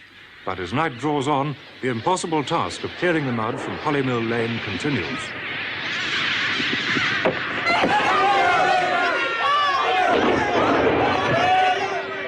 Who's in charge of your party, Corporal? Squad Leader Johnson. Ask him to do something about that flow at the other end. We've got to try and block the mud off before it reaches the farmhouse. I'll tell him, Inspector, but we're having a bit of a job with these trees. Yeah? They're toppling over like 9 pins. It must be getting at the roots or something. Well, do your best, Corporal. Right. And, Corp, you have my full authority to stop any of these photographers breaking the cordon, okay? Will do. I'll bet you it stretches for over a quarter of a mile now. A great sea of mud. Yeah. It's even right the way round the back of my place. If they can't stop it now, they never will. Now listen to me, Mr. Wilson. We'll get this muck cleared. We got to call out troops from every part of the country. We'll get it cleared. Well, it wouldn't be so bad if you knew what you was fighting.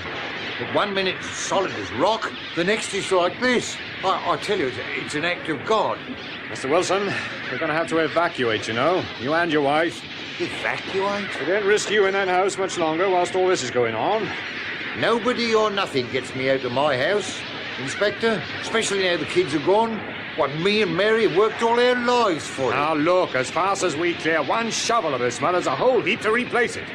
It's sliding at a tremendous rate. Even you can see that. By morning it could quite easily be on your front doorstep.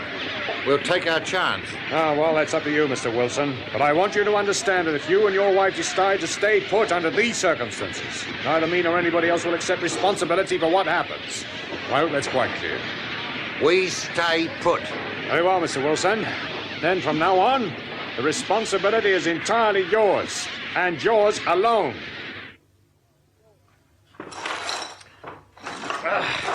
Glass. This container's been smashed to smithereens. From now on, we use nothing but steel. Reinforced double-layer steel. There we are. Joseph, you'll have to tell them. You dare not keep us a minute longer. You'll have to tell them. Now drink the rest of your brandy, Robert. You'll feel better. I mean that if those mud samples do contain some kind of organic living matter, this could be the most phenomenal scientific discovery in geological history. We have to be quite certain first. You saw it under the microscope, didn't you? Both of you. I think we have to face the fact that application of heat to the mud is quite possibly an aid to multiplication. Multiplication? You mean all those organic cells, they're increasing all the time? Well, there can be no other explanation. We watched it under the microscope, Robert. It moved. Right in front of our very eyes, it moved. And changed its shape, form, and colour. The specimen I put under the scope was a solid, hard splinter. It hadn't been there for a couple of minutes when it started floating about, like slime from a snail. An unidentified geological substance containing living organisms. Have either of you stopped to realize just how terrifying a prospect that is? Robert, when I first saw the mud in Hollymill Lane, I knew then that we were going to be up against something quite unique. Well, Things now seem to fit into place. Why shouldn't those seismological disturbances in the English Channel have been caused by the mud's unsuccessful attempts to overflow onto the seabed? What was it to do? Find another outlet. Precisely. And isn't Redlow Town just a few miles from the Channel coastline? You're quite right. The epicenter of those earth tremors was here. But, Joseph, what about the other fissures, the overflows in the north of England and in the States? Something must be disturbing the level of the mud, forcing it out from beneath. No, I don't think so. Then what do you think, Joseph? The mud is organic. Why shouldn't it be capable of exercising its own force? We can't keep this to ourselves. The people have to be warned. We can't let them go on thinking. Let them think what they like, and for as long as they like, Robert. When we are absolutely sure, then we'll know what precautions to advise. But until then, I'll go down to Hollymill Lane and see what I can find. Joseph, for the first time in my life, I'm truly terrified. My dear Robert, who isn't? Who isn't?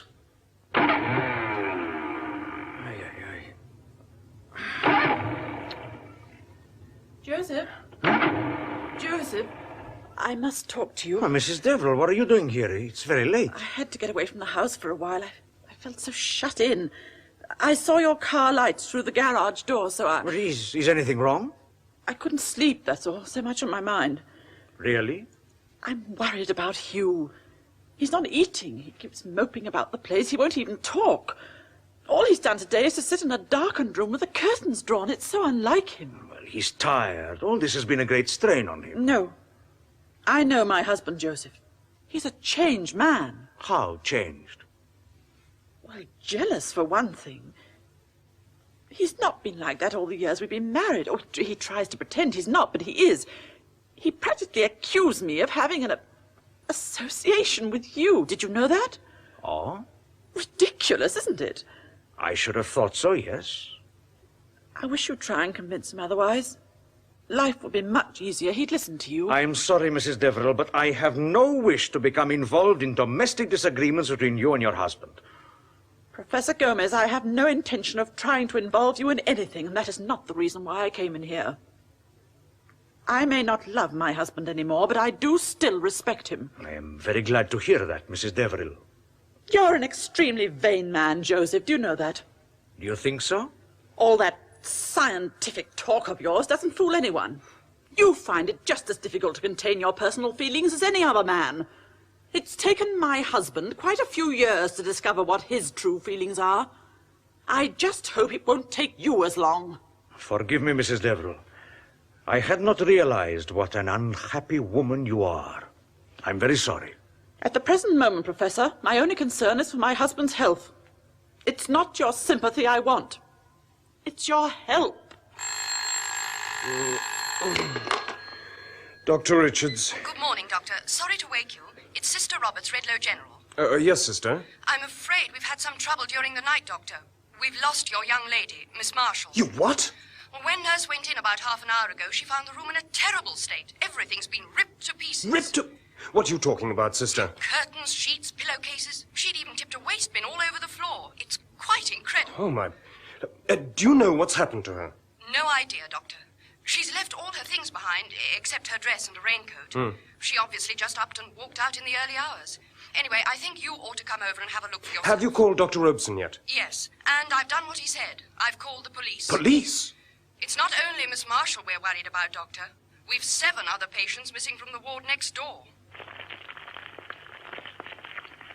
Oh, don't cook me breakfast, love, please. I don't feel a bit hungry. Come on, you've been doing quite enough bustling around. Sit down and talk to me for a few minutes. Oh, leave me, Tug. I'm quite all right. But I'm not hungry. Leave me be. Oh, come on, Mary. No, Tug, what you doing? Let me be. Now, come and sit down. But, Tug... I want to talk to you. What's so wrong about wanting to talk to me own wife? That's better. Tug, Mary, I want us to get away from here. Away? I mean right away. From Hollymill Lane, from Redlow, But I like it here. It's our home. Why should we leave it? Because it's different now. It's not like it used to be. Things have changed. Are you scared, Tug? Scared? No, I'm not scared of the mud. First I thought I was, but I'm not. Then why leave? Well, because we've reached a time in life when we ought to start thinking about doing different things. We could go down to Jack Percy in Torquay. You'd like that. Bit of sea air, do you the world of good. You and his missus get on like a house on fire. Why, you two would soon solve all the world's problems. No, Tug. But, Mary, there's so much I want to do. So much I want both of us to do. We've got enough money saved to take us round the world and back if we want. What's the use in spending the rest of our days digging and ploughing? You don't know how to face things, do you, Tug? You never could. Mary, love, please. If you won't do it for yourself, do it for me. Please. Oh, better make it sausages. The bacon's a bit streaky. All right, then. Let's have some light. Tug!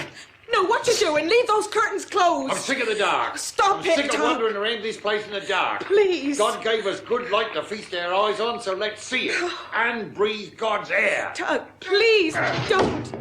I can't stand the light. It hurts my eyes. But Please. why, Mary, why? Tug. You've always loved the sunshine ever since you was a young girl. What's happened to you, Mary? What's happened? Please, Tug. Come on, love, let's go to church. We'll just about make it if we hurry. No. But you never miss church. It's one of the things you look forward to all week. I don't want to go to no church, not never again. What? They're all hypocrites, every one of them. I despise them. Mary. Church.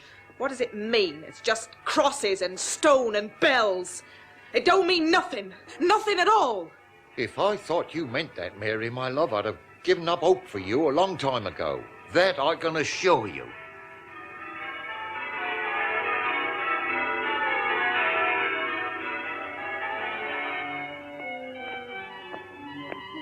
Mrs. Deverill! Mrs. Deverill! Oh, Mrs. Luke.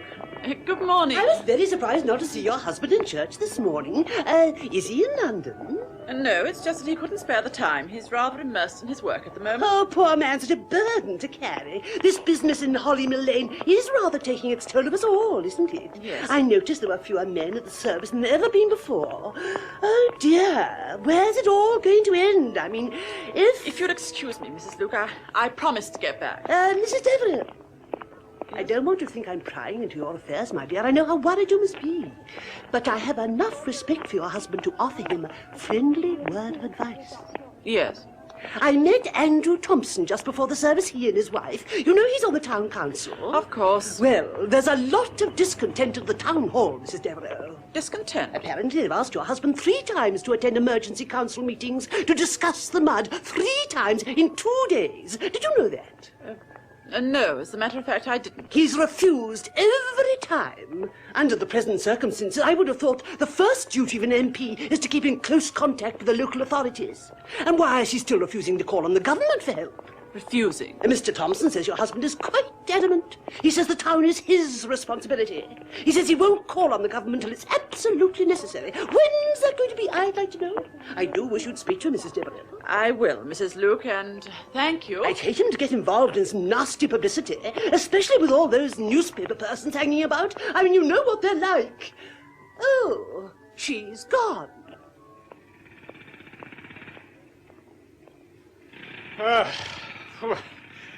My father used to bring me up here when I was a kid. It used to be quite a beauty spot. You wouldn't think so to look at it now. Oh, it's good to feel fresh air again, eh? Yeah. You ought to get some rest, you know, Professor. You've been out here most of the night. You'll crack up if you're not careful. Even I've had a couple of hours. You know, Inspector, there's a lot to be admired in the English countryside. Everything is so much richer, so much fuller. You mean was, don't you? Was? What happened to the grass? Oh. What's happened to the trees? Burning, withering, fading. Inspector, what is that place over there? Can you see on the banks of the river on the other side of the town? Yeah. Oh, that, yeah. Oh, that's the old windmill. Oh. Had been used for years. Some old Dutch eccentric built it. Sort of a status symbol, I suppose. Why? Well, it's just that the grass around it looks more faded than the grass on the other side of the river. Yeah, that's true. Well, last time I was over there, the place was running wild with weeds and grass. It's Typical place gone to pot, if you ask me. Look, Professor. I want to ask you a question. How much farther is all this going to go? I wish I could tell you. I think you will agree that this is one of those freaks of nature that needs a lot of study before we can hope to understand it. It's not easy to come to terms with something you're not used to. Something you don't expect. As far as nature is concerned, Inspector, we should always be ready to expect. We have no right not to be prepared. My countrymen, they learned that a long time ago. Yeah. Us poor old English are a bit like that, aren't we? We're more than capable of tackling most things, but we're hardly ever ready for it until after it's happened. Who is? Professor, I don't care for myself, of course, but the people round here want to know what's going on. Inspector, you've got to realize that this disturbance, or whatever you like to call it, is a threat not only to you people down here, but perhaps to people all over the world. But 7 people, Sister, it's a terrifying thought. Have you questioned the others in the ward? Nobody seems to know anything, Doctor. The whole business seems to have been carried out in absolute secrecy.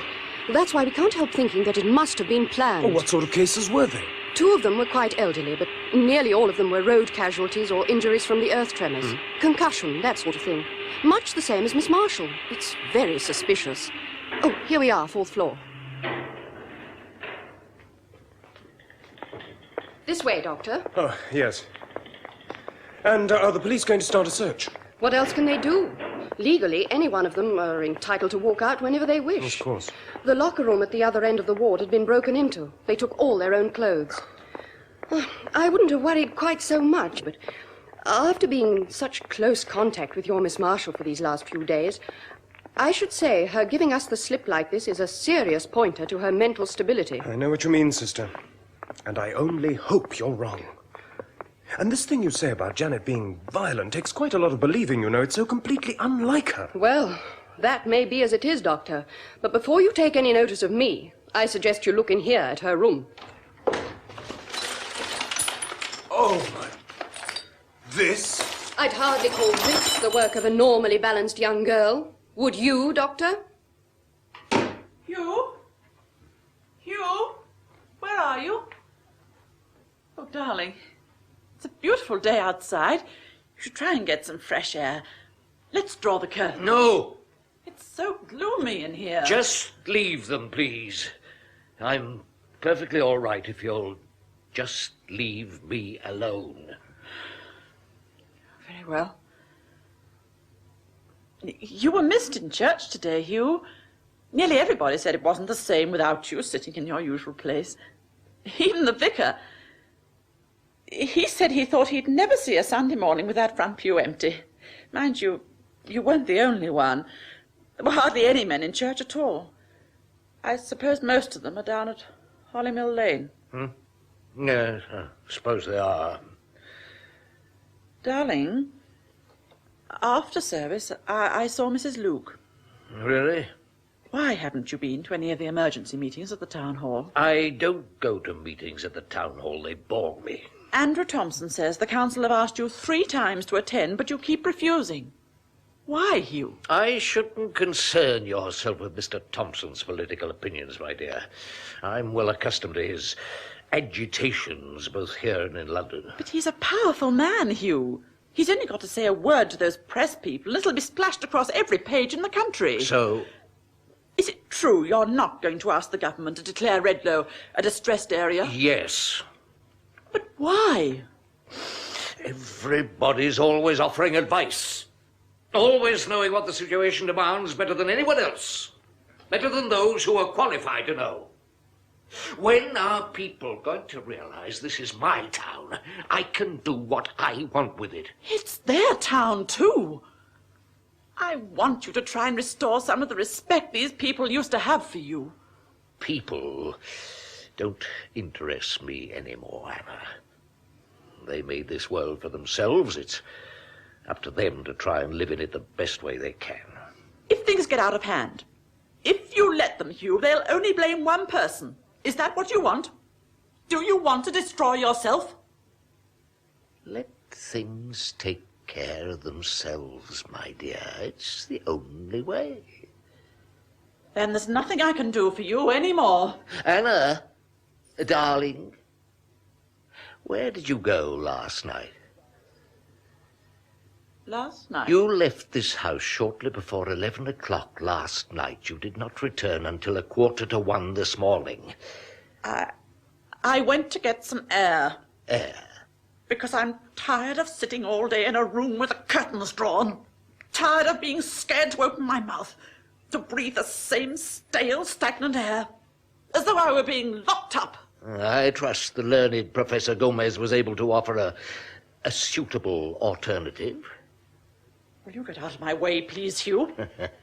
You haven't changed a bit, have you, my dear? Just like the good old days a long time ago, or is it? What's wrong with you? Don't you trust me anymore? You'll never change, Anna, will you? Not that I expect you to. It wouldn't be fair. Hugh, anyway, please, you're hurting me. I'm sure you'll find the South Please, American Hugh, my climate arm. much more agreeable, Hugh. my dear. At least it'll be a novelty.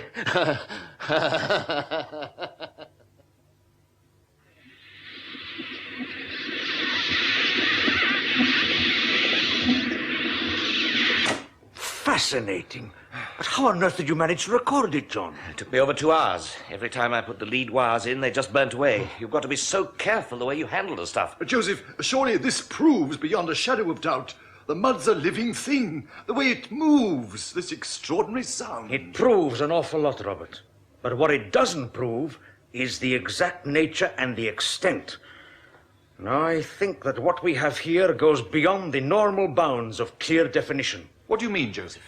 John, let's have that tape recorder on again. But this time, can you see if you can shape the background a little? I don't know. I'll try. Why? What are you thinking?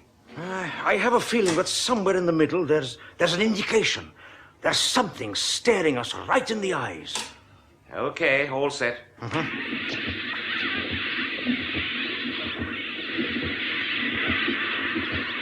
Yes?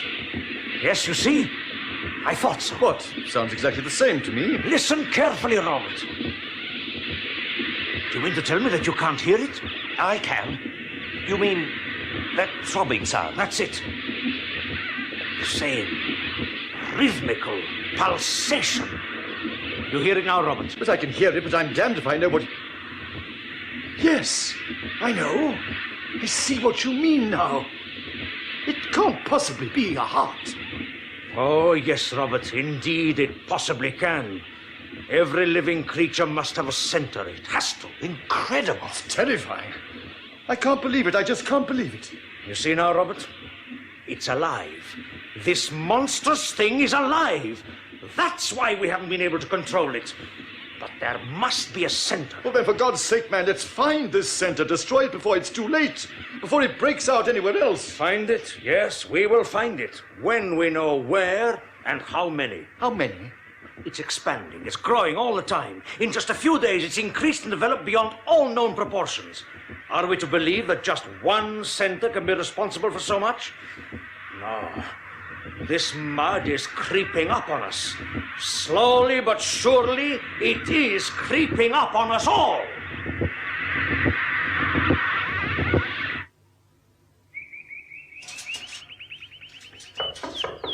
Yeah, Pinky Winky, Pinky, Pinky Winky. Come along, Pinky darling. Doctor, soon take care of my little birdie. Oh, good evening, Doctor. I am sorry to bother you like this, especially on a Sunday evening. Yes, Mrs. Luke, what is it? It's Pinky. I think she's suffering. I got a bit worried when you think what's happening to all those poor animals and birds around. Well, what's wrong with it? She? A she. She just won't eat her food, and she was very sick after the grapes. Grapes? Apart from her seed, I wouldn't dream of giving anything but the best white grapes. All right, Mrs. Luke, leave her with me. I can't promise to do anything tonight. I've still got quite a few calls. but if you'd like... Thank you, Doctor. Pinky, Pinky. Good night, Mrs. Luke.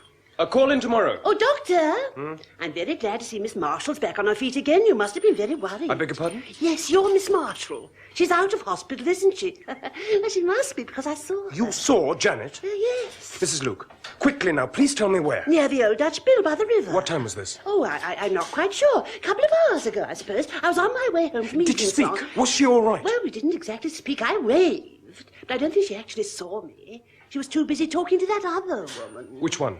That Mrs. Wilson from Holly Mill Lane. Nasty thing she is. Never could bear the woman. And they both went towards the Dutch mill? No. Only Miss Marshall. Mrs. Wilson left her after a few minutes and made her way back towards the town. Did you actually see where she went? I mean, Miss Marshall, did you go into the mill? Dr. Richards, it is not my habit to go around snooping on people. I mean, what business is it of mine where the young lady goes? Yes, I think she did go into the mill, as a matter of fact. I must say, I did think it was a bit funny at the Mrs. time. Luke, do you know the mill? Well, yes, of course, don't you? No. Will you take me there? Well, I'll just get my coat. But what about Binky? Doctor, what about my Binky?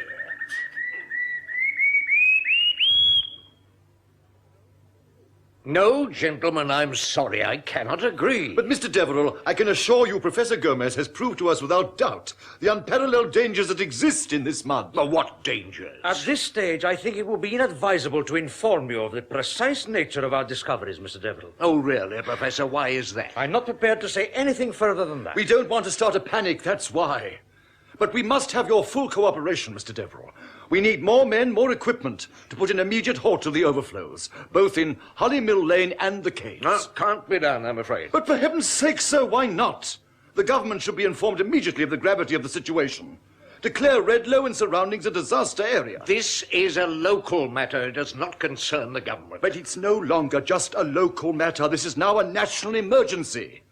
We refuse to accept the responsibility for not stopping a menace which could threaten the very foundations of this town, and perhaps a lot more. Nobody's asking you to accept responsibility for anything, Professor. I merely ask you to reduce your measure of alarm. Alarm? Mr. Deverill, you amaze me. Mr. Deverill, we have found the mud contains living organisms. Oh? Really? Do you understand the significance of that, sir? Do you understand that we're going to have to face an enemy that science has never before encountered? Science was created by the people for the people, Professor. I find your theory preposterous. It is not a theory, sir. It is fact. Oh, for heaven's sake, Joseph, tell him. I don't think that's at all necessary, Robert. I'm sure Mr. Deverill is more than aware of his responsibilities, especially towards his own countrymen. I leave my countrymen to make their own decisions, Professor Gomez. I'm sure a man of your background will find that rather difficult to comprehend. I take it you are referring to my political life? Certainly. When I first read about you, Mr. Deverill, I was still a young man at university. I used to read your speeches with great interest. You were something of a hero amongst our older generation. I'm flattered. But believe me, it did not need a very high standard of education to understand what sort of a person you really were. Oh, not that you didn't mean every word you ever said. It's just that it's not easy to admit how dishonest one can be, not only to others, but to oneself. I'm afraid that is the hardest part of all. Unfortunately, you never did admit it, did you, Mr. Deverill? And you still haven't. Goodbye, Professor Gomez. Have you any idea what you've just done? Yes, I think I have. The man was becoming an increasing bore. His departure seems just about the most satisfactory compromise I can think of. I hope you're wrong, Mr. Deverill. For the sake of yourself and all of us, I hope you're wrong.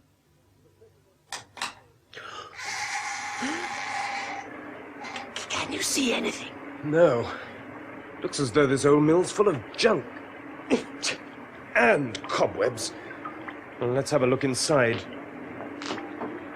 It smells of old rope and dead fish. Janet! Janet, darling! Are you in here? She must be out of her mind as she is. How many floors are there? Can you remember? 3, I believe. The old fellow who used to own the place lived on the top floor. Mind you... Shh. What is it? I thought I heard something. I'm not at all scared, you know. I don't believe in ghosts. Janet? Is that you? No. Perhaps she went back to the farmhouse. We should have checked with Mrs. Wilson for... Oh! There it is again. Is there another floor down below? No, only the landing stage. It was only big enough to take a couple of small rowing boats. Should we look down there, do you think? How do we get down? There's a trapdoor just on the side of your feet. What? This? Yes, now do be careful, Doctor. I shouldn't think anyone's been down there for years. The steps might be dangerous.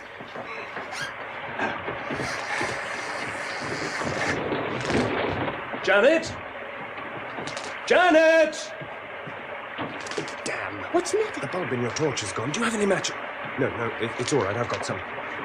Now, be careful, Mrs. Luke. It's very slippery on these steps. What a dreadful smell. Everything's so stale. The sooner they pull this place down, the better. I've always said these buildings are so unsightly, especially along the edge of the... Doctor! Doctor! The corner of the side! Look! Where? Oh, my... Janet! Janet! Get away from there! Get away!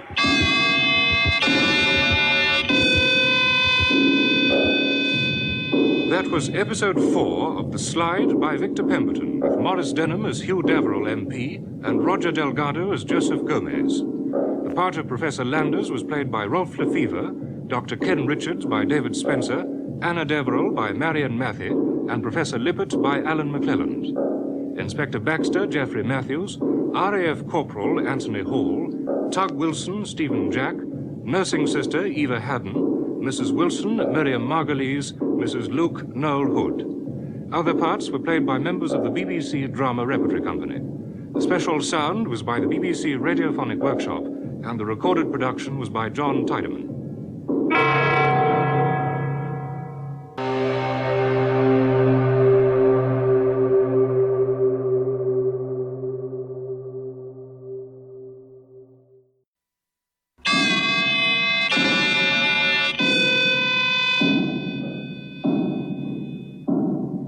The Slide, a science fiction serial in 7 parts by Victor Pemberton, with Maurice Denham and Roger Delgado. The Slide, Episode 5, Danger Point.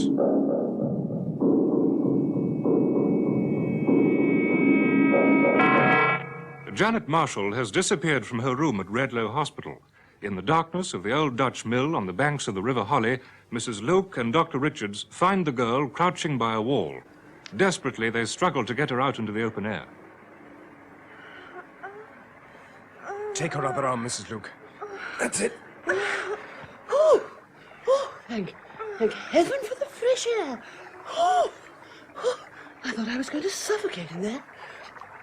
Hadn't we better see if we can get hold of someone right away, Dr. Richards, before the mud gets a grip down there? Janet, darling, listen to me. What were you doing down there by the landing stage? Tell me. Well, you shouldn't have come. You should have left me. Janet, that mud was seeping through the wall. In just a few minutes, you'd have... What were you doing, crouching all alone in the dark?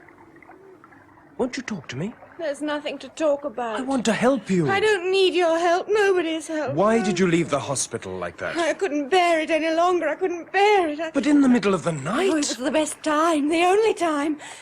I didn't want to go through another day with all those people coming in and out and staring at me as though I was some sort of caged animal. Look, it's not safe for you to be wandering round on your own in the middle of the night. Darling, you're ill. Stop saying that. How many more times have I got to tell you that I am not ill? I just want to be left alone, that's all.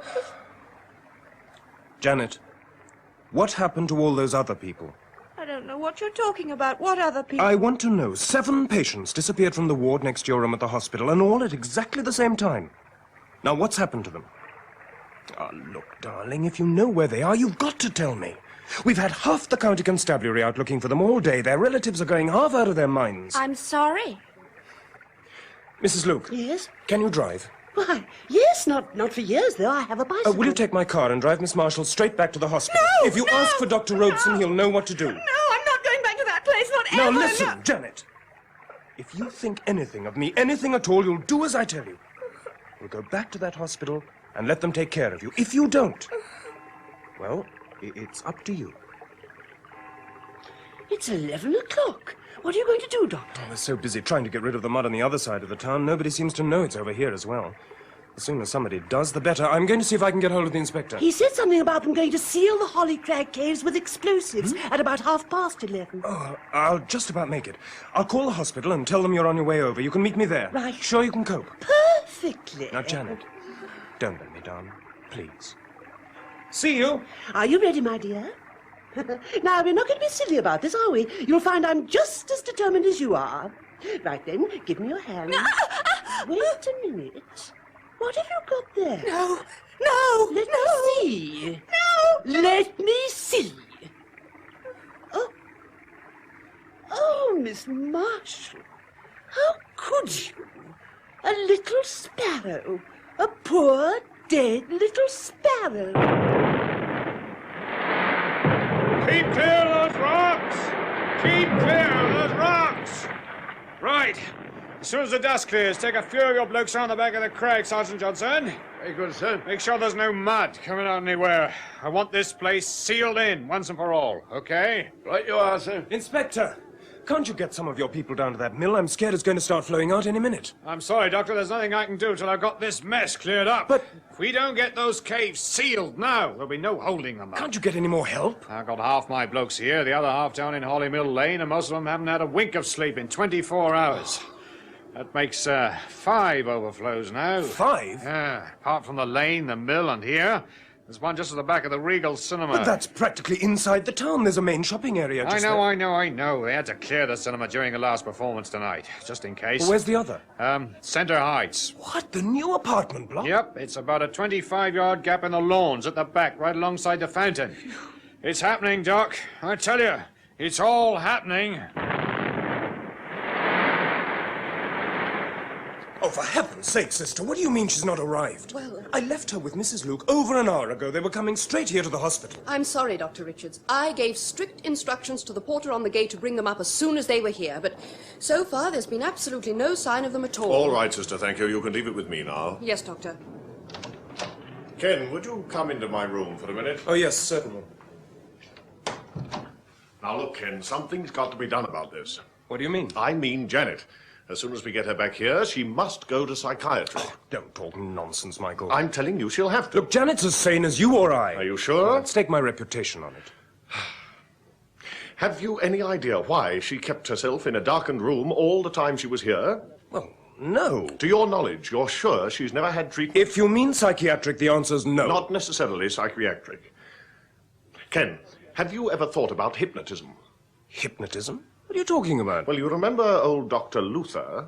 Oh, wasn't he the old boy who was always plugging the use of hypnotic treatment in asthmatic disease? That's the man. Why? Just that I went to a few of his lectures. Most of it was a lot of old bunkum, I thought, but one or two of the practical demonstrations were quite interesting. One of his experiments was putting his patients to sleep, making them open their eyes, and then convincing them that the light was too strong for them, even though they were in a darkened area. But she's never seen a hypnotist in her life. She's had no reason to. And even if she had, she'd have told me. No asthma, bronchitis, no? Michael, I tell you, if she had, she certainly wouldn't have turned to hypnotism. It's not like her. Perhaps you're right. Let's hope when we find her, we'll be able to prove otherwise. But it is an interesting thought, isn't it?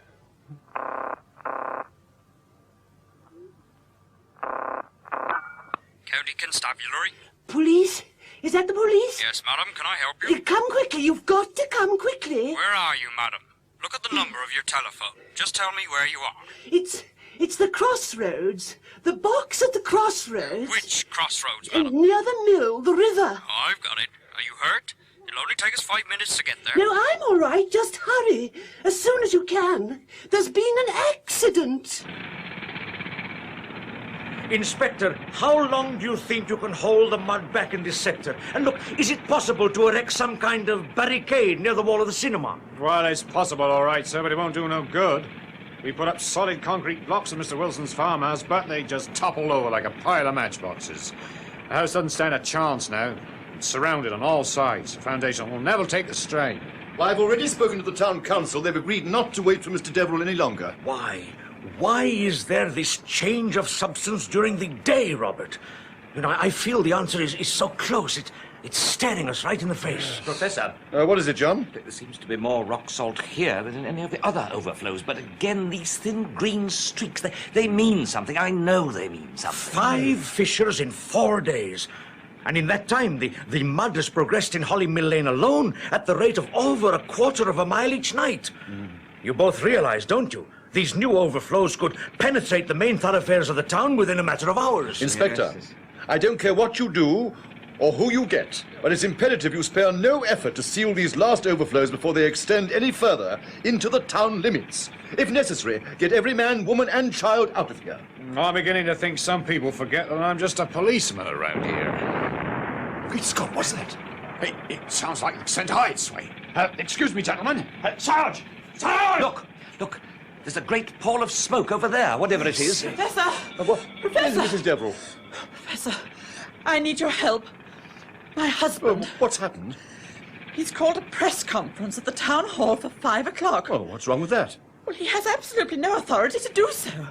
I'm terrified of what he's going to say. Look, Mrs. Deverill, Redlow's full of reporters and journalists. I don't see what he can possibly tell them that they don't already know. Professor, would you say the destruction of this town is inevitable? Because that's what my husband thinks. And that's what he's going to tell the press at his meeting this afternoon.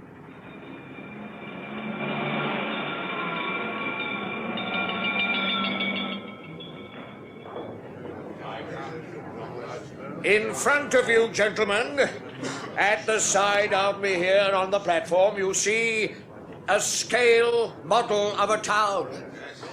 A town greatly revered by my colleagues and friends on the town council and everywhere else. And you, ladies and gentlemen, how do you feel about it? Do these gleaming white skyscrapers thrill you?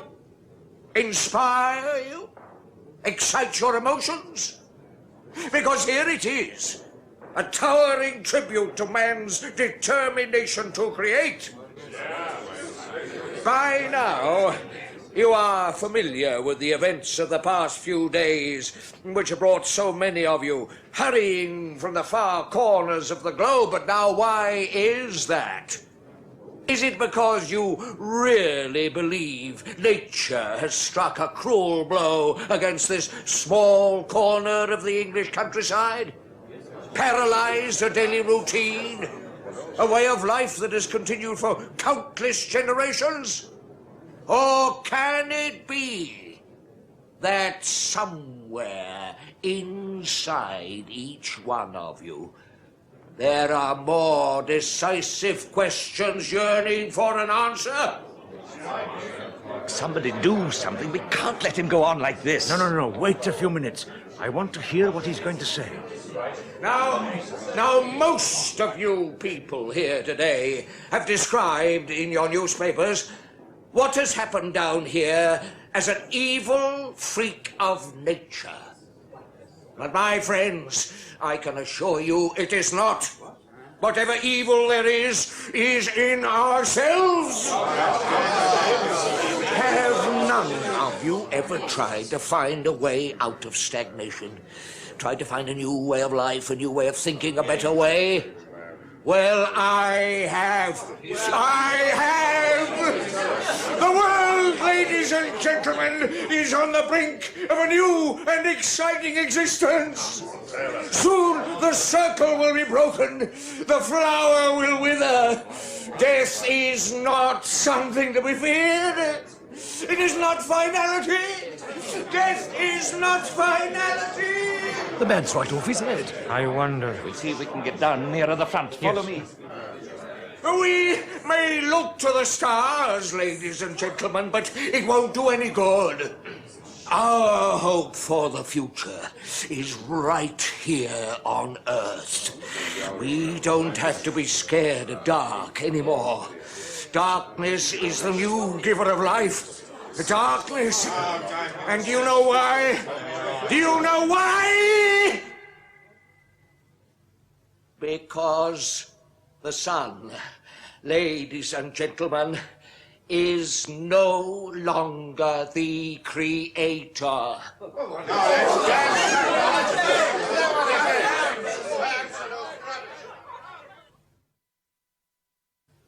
Oh, dear. It's all right now, Mrs. Luke. This Marshal must have been mad or something. She could have killed both of us. Doctor, I'm telling you, she went quite berserk like a wild animal. Just try and remember exactly what happened. Now, why did she suddenly go like that? Was it something you said? No. For most of the time, she sat in the front seat at the side of me, just staring dead in front of her at the road.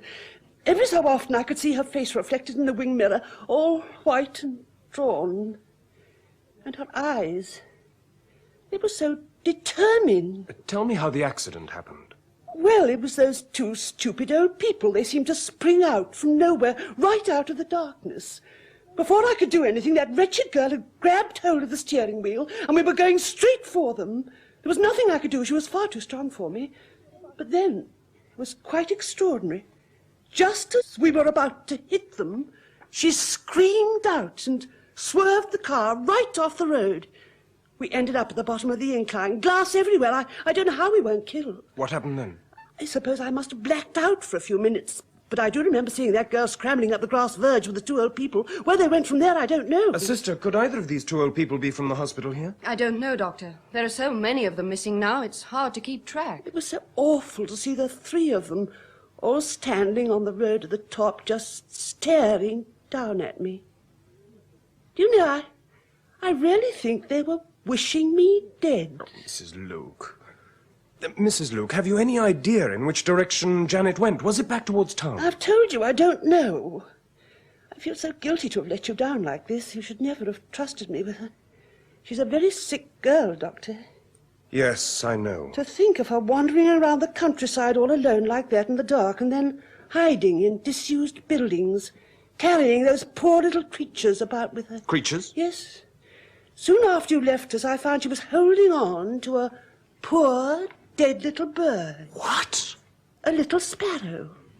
When I tried to take it away from her, she just pushed me aside and threw it into the river. I think even you'll have to agree, Doctor, it's only a warped mind that wants to do things like that. A very warped mind indeed. Mr. Deverill, sir. Yes, your question. I'd like to ask you why Redlow has still not been declared a disaster area. Surely an appeal to the Prime Minister is well overdue. We are perfectly capable of dealing with our own problems in our own time. But the situation's getting out of hand. You can't possibly deny the implications of such a thing. Implications, sir? What implications? Mr. Deverill, hasn't anyone bothered to tell you people are already being evacuated from their homes in 4 different areas of the town? Do they have to wait until it reaches your home before something is done? Why are you blind? Why are you all so blind? For the first time, you are privileged to witness a new evolution, a turning point in the history of mankind. I implore you not to scorn it. Do not regard the mud as your enemy. It is our salvation. That is just where you're wrong, Mr. Deverill.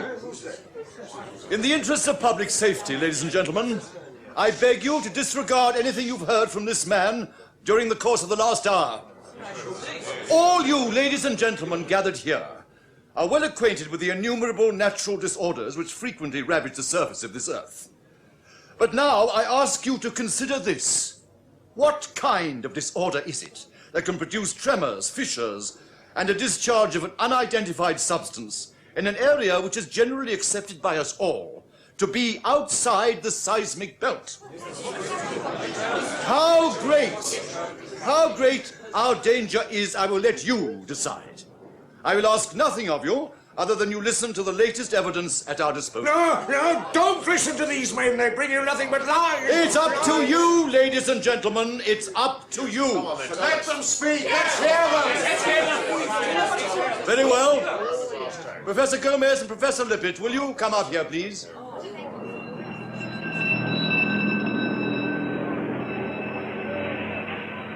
There's still a few people in the top flats. Trouble is, the lift got out soon after the fire broke out.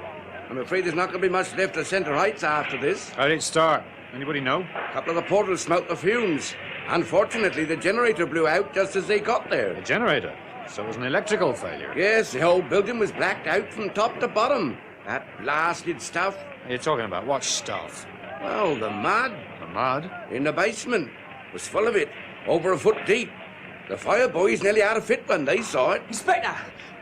Inspector, we need you at the Wilsons. What, Tug Wilson? What's up? He's barricaded himself inside the farmhouse. He's what? Him and his missus. We thought we'd give him a hand to move some of his stuff out, but every time you get anywhere near the place, he takes a pot shot at you. What, you mean Tug and his missus firing at you? You just come down there and try poking your head out. But both of them have got a couple of 303s. And I'll tell you this, if somebody don't get them out of there in the next half hour or so, that mud's going to be on the move again.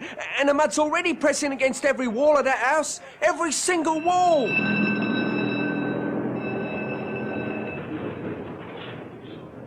Ladies and gentlemen, for many years, we scientists, we've struggled to understand why the Earth begins to shake, to tremble, to open out into great chasms. We have tried to discover what great energies they are that clash beneath the surface of this great crust we walk upon. But, as Professor Landers has told you, the one thing we have known until now is that such disturbances have nearly always been confined to those areas of the world which we refer to as the seismic belt. Now, let us for the moment disregard the fact that the British Isles are outside the normal seismic belt. Then, let us try to find out why the situation which has developed here is such a critical one. Now, in front of you, ladies and gentlemen, you see a scale model of Redlow New Town. The first fissure, that is to say, the first fracture in the soil's crust, appeared here, the area known as Hollymill Lane. Then here, here, here, and here.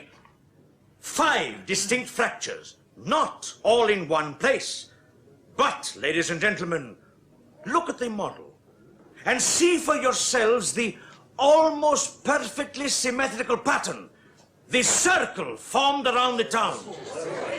Professor, are you trying to tell us there is some kind of significance in the positioning of these fissures? Sir, the overflow of this substance, which we have come to think of as mud, I must tell you now, I firmly believe to be a dangerous threat to us all. This mud, ladies and gentlemen, is a killer. Now, please. And now, for all we know, it may have been lying in the bowels of the earth for thousands of years. But I can tell you that my own investigations have proved that the mud was unable to find an outlet on the seabed of the English Channel. Now, it has found that outlet here. And I am convinced that it intends to hold on to it at all costs. Because, ladies and gentlemen, there is no doubt this mud has the intelligence to do so. Please, your question, please, ladies and gentlemen. Professor Gomez, I'd like to ask you, sir, what theories you have as to the cause of these disruptions. Would you rule out the possibility of nuclear testing, for instance? No, sir, I would not. Oh, come, Professor. You must forgive my saying, but your past sympathies with the so-called pacifist-inclined groups is well known to all of us. This is hardly the platform for a nuclear disarmament campaign. Be honest with us, sir. Can you really expect us to believe that a geological substance is capable of determining its own movements? No, I can't expect you to believe that. I can't expect anyone to. But, ladies and gentlemen, I'm going to ask you to listen to my colleague, Professor Lippert. Our samples, ladies and gentlemen, were taken from the overflows of fissures in both Hollymill Lane and the Hollycrag Caves. Their appearance remained green and slimy, rather like the discharge from a snail or slug, except for periods during the day when they reverted back to a solid block formation. A microscopic examination at first showed nothing except the presence of small particles of rock salt. It was not until a later stage that we realized the specimen was multiplying itself at a tremendous rate every few seconds. Multiplying? How could it possibly do that, Professor? My analysis of the samples proved beyond the shadow of a doubt the existence in the mud of living organisms. Living organisms? My colleagues and I have come to the conclusion that the mud is a single living thing. And capable of an acid-like destruction of anything or anybody it comes into contact with. Oh, for heaven's sakes, man, do you realize what you're saying?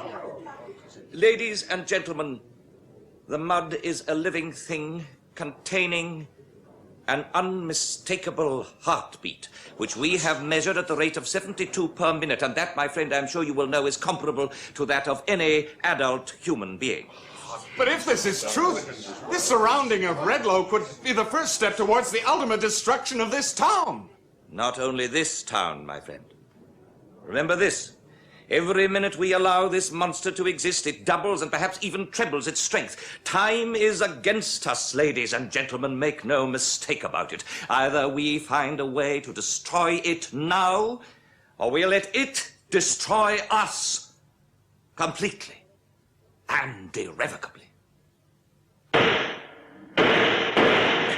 I should keep you on cover if I was you, Inspector. I'll Wilson blast your head off if you're not careful. How much longer we got? I shouldn't imagine more than a few minutes at the most.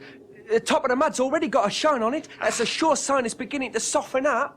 Inspector! Victor, what are you doing here, sir? I want to speak to the Wilsons. Will you let me pass, please? Oh, it's no use. There's nothing you can do for them now.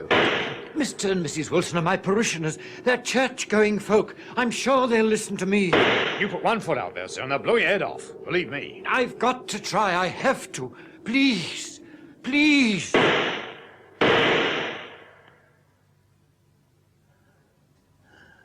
Hugh?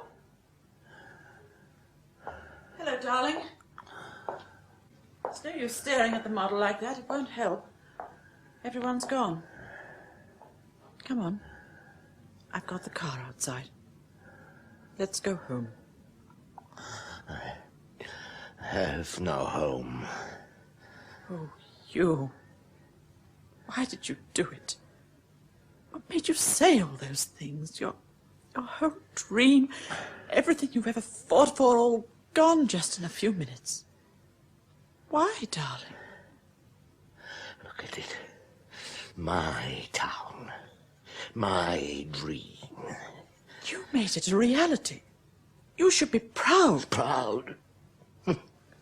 Proud to have been a part of man's plans for ruthless corruption, is that it? Corruption? Corruption, expansion, domination, call it what you like. An attempt to deny nature its very right to exist. You think I'm proud of that? Proud to be an accomplice to evil? You stop talking like yes, that. Yes, you wanted me to create this, didn't you? You encouraged me when it's no good. It's no good. Only nature has the right to create. Only she has the power to stop us from exploiting corruption and evil. What you say? The earth was created for and by nature. When are you going to realize that? You let go of my arm. You're hurting me. They think they know, but they don't, none of them.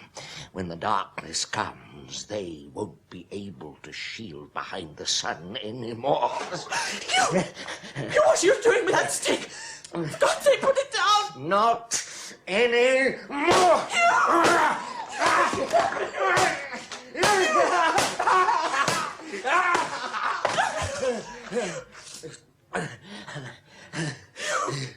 What have you done? The model. You've destroyed the model. Something I should have done a long time ago. And it's still not too late. Not too late! You.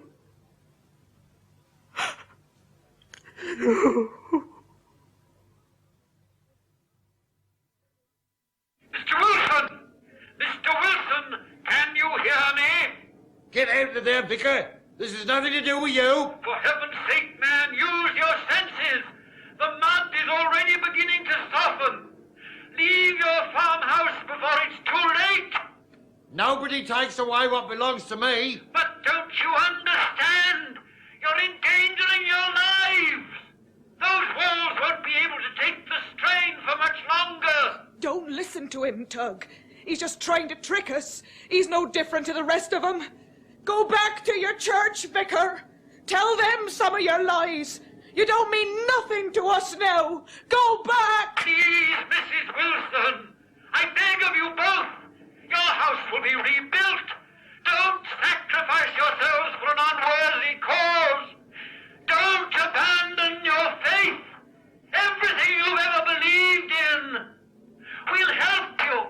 I promise we'll help you. Give me that rifle. No, Give wait. it. No, don't. Oh, you fool. What are you trying to do? Kill him or something? Don't abandon. Don't you ever try that again. We're not murderers. Oh, you're a fool, Tug Wilson. Don't you think I can see through his lies and his promises?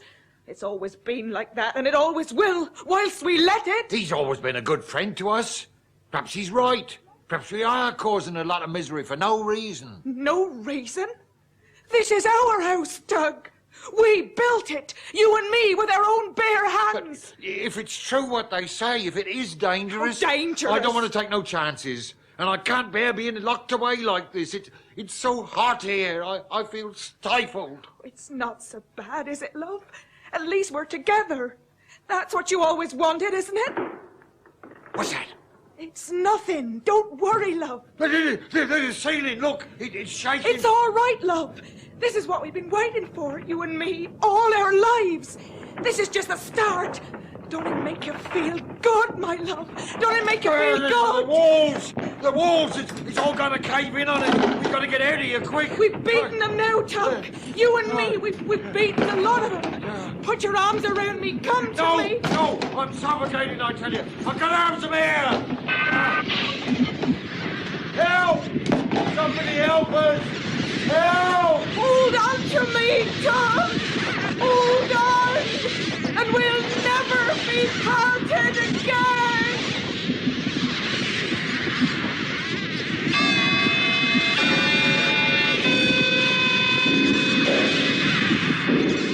That was episode 5 of The Slide by Victor Pemberton, with Maurice Denham as Hugh Deverill, MP, and Roger Delgado as Joseph Gomez. The part of Professor Landers was played by Rolf Lefebvre, Dr. Ken Richards by David Spenser, Anna Deverill by Marion Mathie, and Professor Lippert by Allan McClelland. Inspector Baxter, Geoffrey Matthews, Mrs. Luke, Noel Hood, Janet Marshall, Elisabeth Proud, Sergeant Johnson, Wilfred Babbage, Nursing Sister Eva Haddon, Tug Wilson, Stephen Jack, Mrs. Wilson, Miriam Margolyes. Other parts were played by members of the BBC Drama Repertory Company. Special sound was by the BBC Radiophonic Workshop, and the recorded production was by John Tydeman.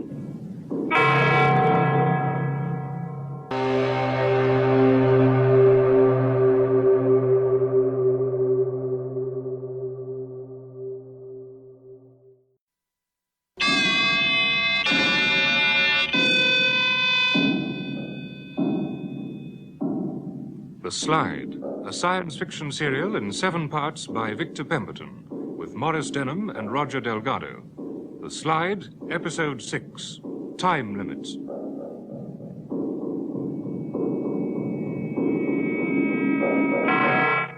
Tug Wilson and his wife have been trapped in their farmhouse, which has been reduced to a heap of rubble by the surging force of the mud overflow.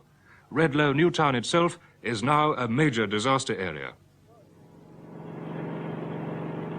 See Charlie calling Redlow Control. See Charlie calling Redlow Control. Are you receiving me? Over.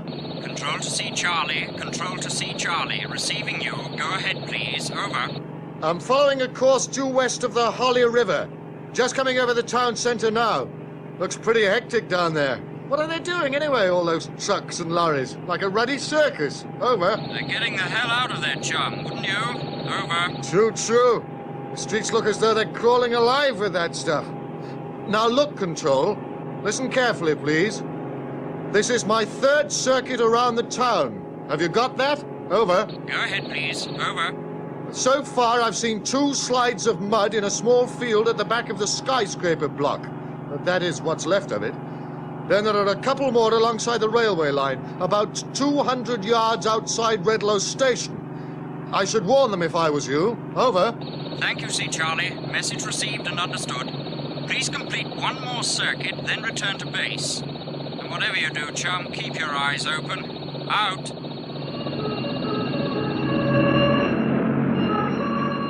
Sergeant Johnson! Sir? Take 2 men and get those people out of that house. I gave you orders to get everybody out of this street by 11 o'clock.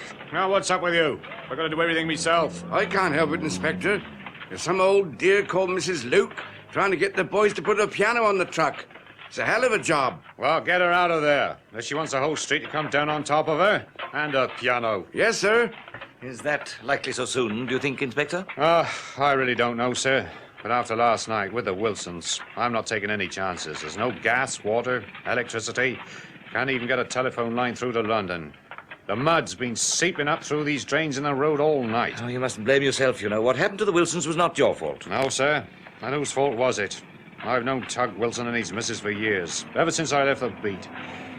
When are we going to see the back of this, Professor? We have to move fast. That's all I can tell you. Well, I hope somebody comes up with a bright idea, sooner or later, before it's too late.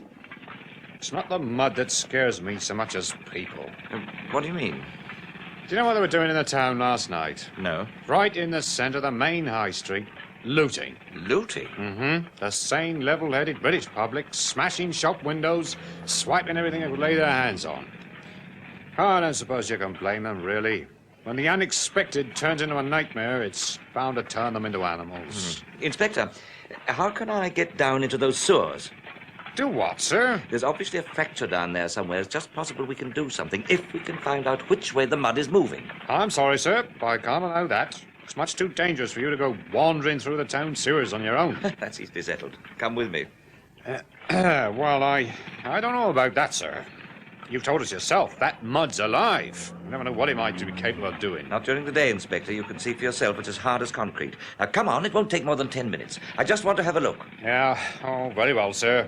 I'll see if I can get hold of a torch. But I warn you, Professor Lippert, one peep out of that stuff while we're down there and you won't see me for dust. That I promise you.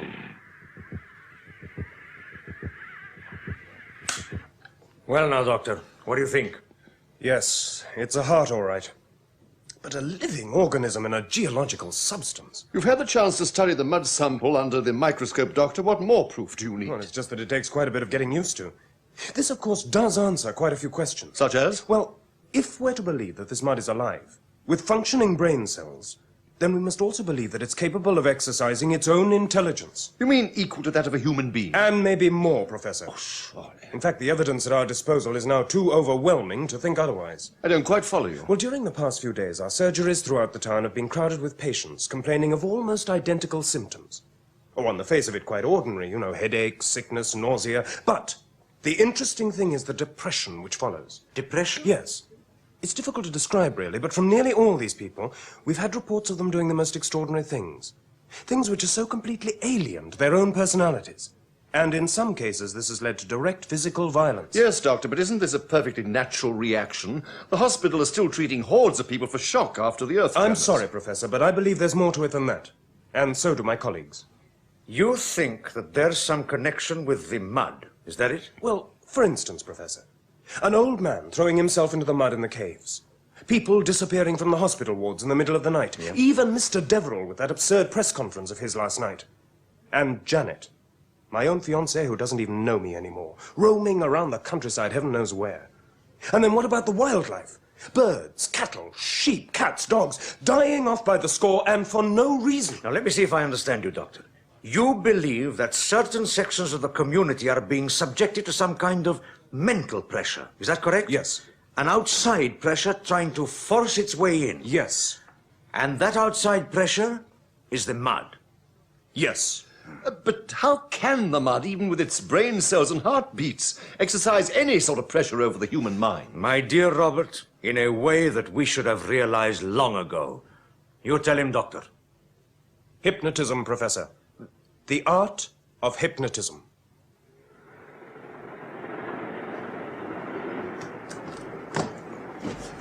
Hello?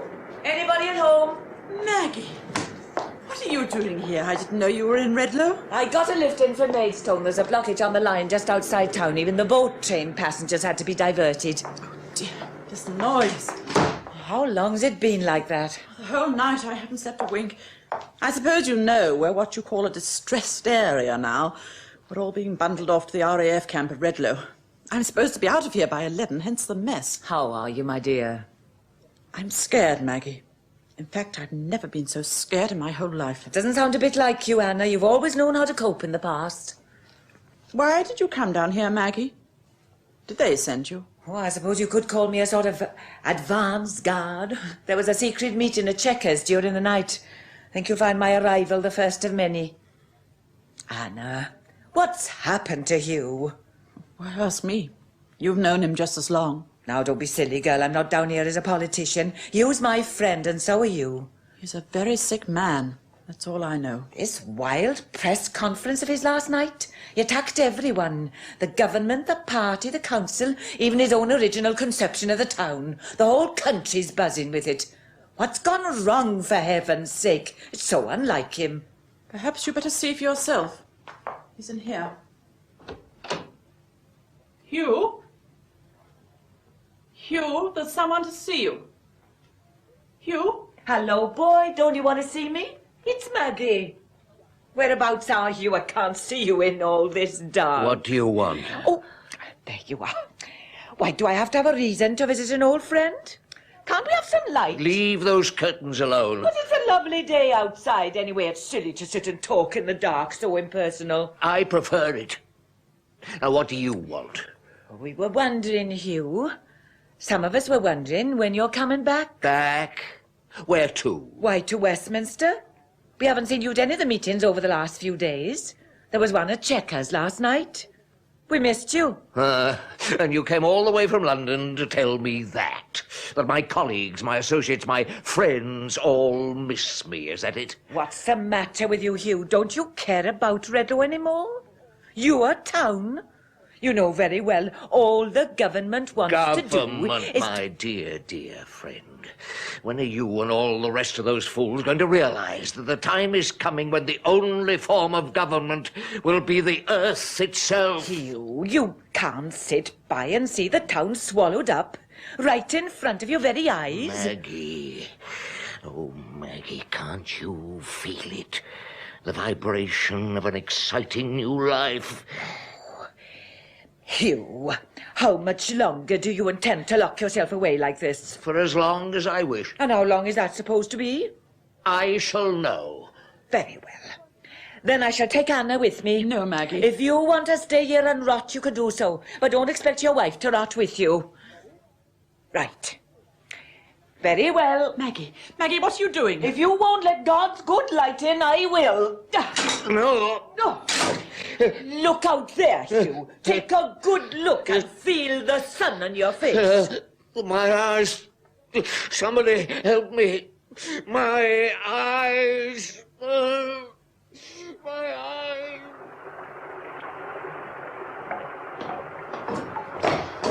Well, there you go now, sir. These steps are a bit slippery. It's all right, thanks. I'm okay. I must say it all looks very clean. I always imagined town sewers to be filthy. Oh, no. The whole system's pretty new. We only finished doing it about 6 months ago. So, which way? Shine the torch over there, can you? Yes, well, I reckon if we follow the stream for 200 or 300 yards, that way it should bring us almost directly underneath the High Street. Lord, what's that? Don't worry, Professor, it's only a rat. I mean, you're bound to find them down here, aren't you? Yes, quite. Well, as long as we don't find anything worse than that, we'll be all right. I hope. This way, sir.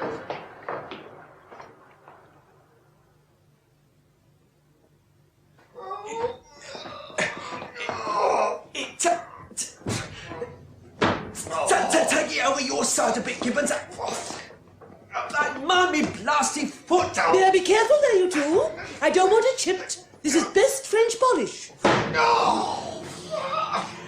If you don't mind me saying so, Mum, you'd hardly call an upright piano an article for essential evacuation, now would you? Your only concern, young man, is to get it out to that lorry in one piece. It happens to be a very valuable piece of antique furniture left to me by my dear grandmother. One scratch or chip out of it, and I wouldn't hesitate to sue the RAF minister. In fact, I'd sooner this piano was saved than myself. You can say that again. What was that? I said it'd be difficult to get it on the lorry. That is not my problem. You don't think I particularly like the idea of being thrown out of my own house and home, do you? Just perfectly ridiculous. There's no mud in here. You've already been told, Mrs. Luke, the foundations of the old block is very shaky. We're not even sure if the mud's not jamming up everything down below. That's why you haven't got any gas or electricity nor even water. Well, all I'm saying is they'd better make us comfortable in that billet place of yours, or I shall write a letter to my MP. It won't be the first time I've written to Mr. Deverill. Yes, madam. Now be good enough to go about your work and get that piano on the... I beg your... Be quiet, will you? I shall report you to your... Can't you hear it? Hear it? Hear what? We're shaking. Shaking? Hey, come on, Mother Luke. Oh. Let's get out of here.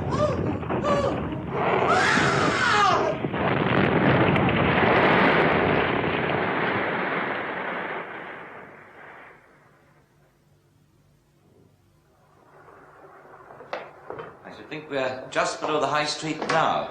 You see anything, Inspector? No, not a thing. Have you noticed something, though? No. Look in the water. Good Lord! Dead rats! Look at them all. There must be about a dozen of them. Yeah, well, that's why I was a bit surprised to see that one alive when we first came down. These things have been floating on top of the water all the way along. In which case we can expect the worst. Yeah. Where does this alley lead to? Dead end, I should think. There must be quite a few exits down here. Well, for nearly every street. Hey, that's funny. What? Over there. What is it? Can you hear anything? Not a thing. Put your ear up against the wall. No, closer. There. Can you hear it now? Yes. It's somebody breathing. Quick! Shine the torch in front of you. Yeah. Can't see a thing.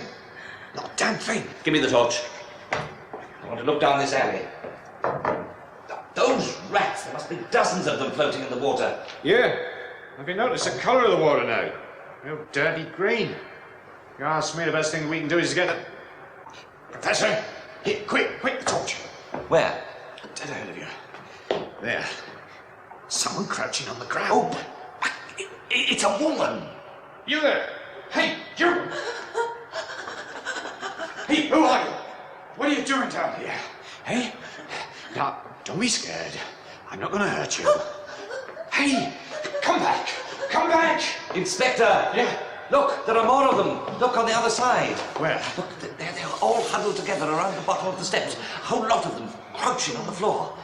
Look at their faces. They're watching us. Do you see their eyes? They're watching us. What are you doing? Get out of there, all of you. Do you hear me? What is it? What are you trying to say, old man? Hey? Who are you? What are you doing down here? Inspector! Hey? Inspector! The mud! Look at the mud! It's all over the walls! Come on! Let's get out of here! Hypnotism? That's quite an hypothesis, Doctor. I hope you know what you're saying. Professor, there are many people who believe that hypnotism can be a great aid to medical treatment. And do you? I prefer to keep an open mind. What you're suggesting, Doctor, is that by means of hypnotism, the mud is exercising some kind of mental pressure on the human mind, eh? I think it's a possibility. Then why only certain types of people? Couldn't it do the same to all of us? Well, hypnotism is only accepted by the mind which is susceptible to it. It couldn't penetrate a human mind whose willpower is against it. This would also account for the death of wildlife and plant life. The mental pressure would be too great for them. Exactly. But if all this is true, what's the mud's objective? Is it purely to destroy? Ultimately, yes. But if it is to destroy the surface of the earth, first of all, it must eliminate human habitation. And the only way to do this is by mental domination. Precisely. It must prove to its subjects that it is the new creator of life, and that the only way to that new life is through death. But that's almost exactly what Deverill said. Deverill? And the only effective way to destroy human life is to persuade it to destroy itself. Suicide. That seems feasible. It's an almost obvious conclusion to all these depressions. Then how? Well, when it is ready, draw everything towards it. And in the first case, it will be easy to gain control of the mind that is either senile or infirm. Hence your great number of patients, Doctor, and especially those missing from the hospital wards. So you think, Joseph, when the time comes, these people are just going to throw themselves into the mud like human sacrifices? What a terrifying thought. We've got to stop them. Whatever we do, we've got to stop them. We'll stop them all right, Doctor. If and when we can find them. Joseph! But, John, what's happened? They're all down there, the whole lot of them. We've got to get them out. What are you talking about? Who's down where? Those people from the hospital. What? And a good few more. We were down in the sewers. The whole place is crawling, alive with them. A whole sea of faces. Just stare. You mean these people are hiding down there in the sewers? Yes, they're like frightened mice, bunched together in the darkness, crouching on the floor. Oh, no. Terrifying. Those faces, yellow and half dead. We must get them out immediately. It's impossible. They're trapped. Trapped? Yes, there's mud streaming down the walls. I don't know where it's coming from. They're completely cut off. The inspector and I had to run for our lives. But, John, it's daytime. The mud is solid now. Surely it's no danger. Go and look for yourself how safe it is. I tell you, that stuff down there's alive. We dare not go near it. Joseph, do you realize what this means? They're being collected together down there. The whole lot of them. Yes, Robert. They're being collected. Now all they have to do is wait. Hugh? Hugh, can you hear me? I'm going now. The men will be here in a few minutes. I've collected together as many things as I can. Hugh, did you hear? I said I'm going. Yes, I heard you. I sent Maggie away. I told her that whatever happened, I wouldn't go without you. That was the right thing to do, wasn't it, darling? Why are you standing in the doorway? Are you so scared of me? Of course not. Why should I be scared of you? You're my husband. Well, close it then. Go on. Close the door. Yes, Hugh. Now, come over here, my dear. Hugh, darling, we haven't the time. I've told you the men will be here at any moment. Why don't you put on your coat and let's go? Over here. It's getting dark outside, darling. We shan't be able to see anything. There's no electricity. What's wrong with the dark?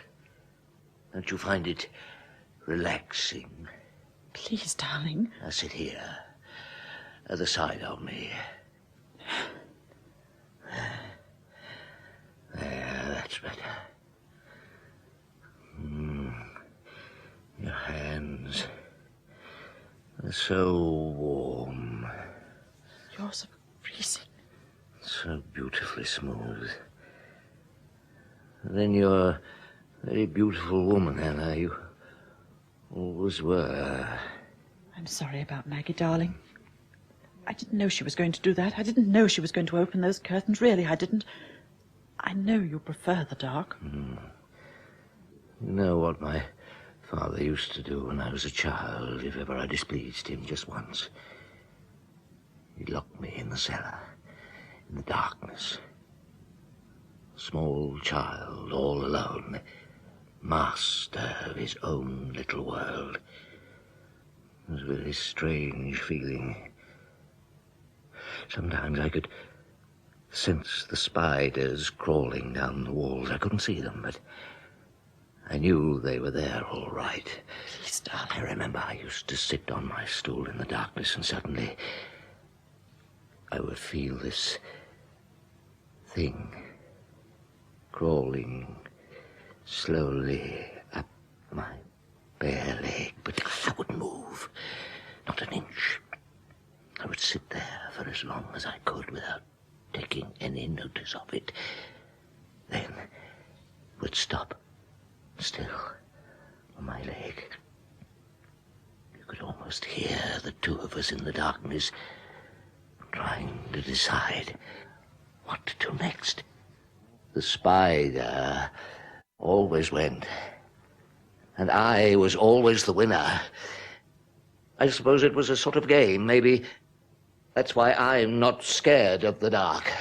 Hugh, let's go. Stay with me. No, I told you. Stay. Hugh, please, Please let me go. You're hurting me. I can't see you anymore, but at least like this we're equal. Don't struggle, my dear. You and I were meant to stay together. We should never be apart. You're hurting me. This is your chance to prove to me that these years haven't all been wasted. Our chance, Anna, to go hand in hand into a new creation. You and me, Anna. You and me.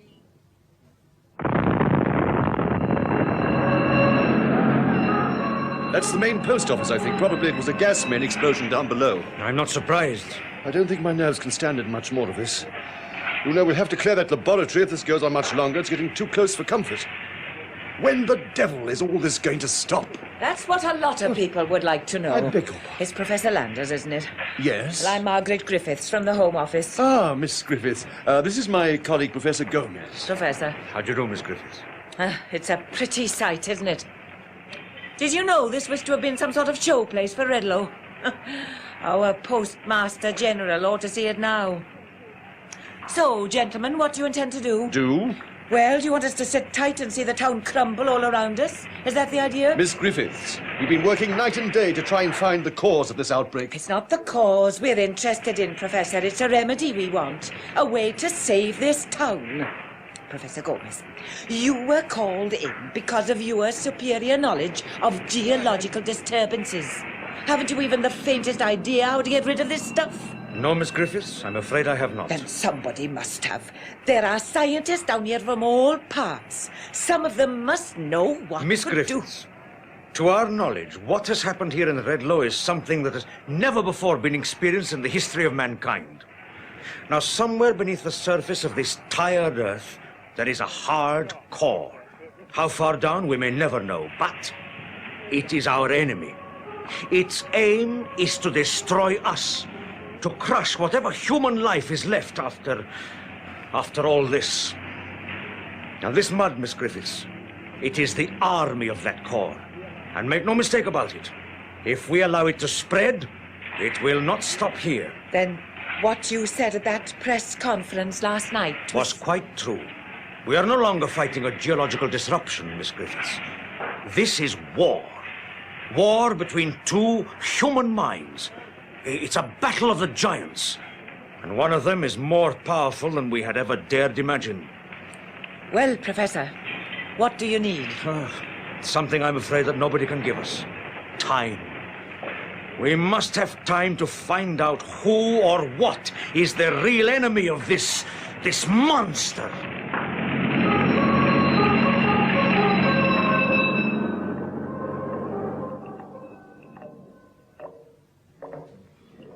I'm sorry, Doctor, but I think this is a pretty harebrained idea of yours. These sewers are absolutely full of mud. For heaven's sake, let's turn back. It's too dangerous. I can't.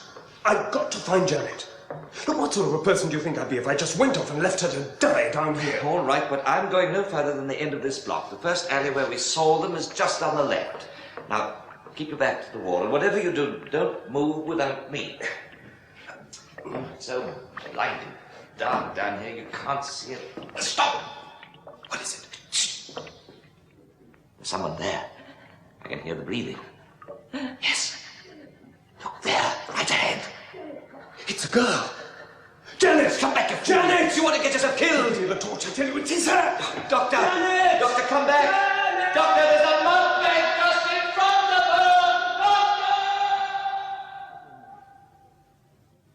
her! Mrs. Deverill, I came as soon as I got your message. Now, what has happened? Hugh tried to kill me. What? He made me go in and sit beside him in the dark. It was terrible. He was like a maniac. Where is he now? I don't know. Still in the drawing room, I think. It was a miracle how I managed to get away from him. All I could do was to run out of the house as fast as I could. There was a soldier on duty at the end of the road, and I told him to find you. The terrible noises coming from that room. So the whole place were being torn to pieces. You wait here. No, Joseph, you mustn't know. He'll kill you. Now, give me the oil lamp. Right. Now, keep back.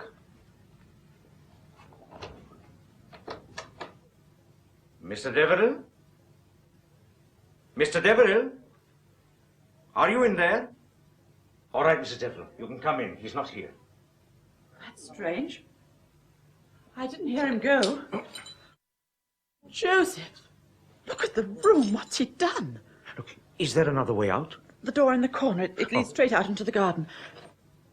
Curtains, they're torn to shreds. And the furniture. No, I can't see anything. He must have gone. Now, look, Mrs. Deverill, you must leave here immediately. He just sat here in the darkness. I couldn't see him, but I knew his eyes were watching me all the time. When his hand touched me, it was cold, like ice.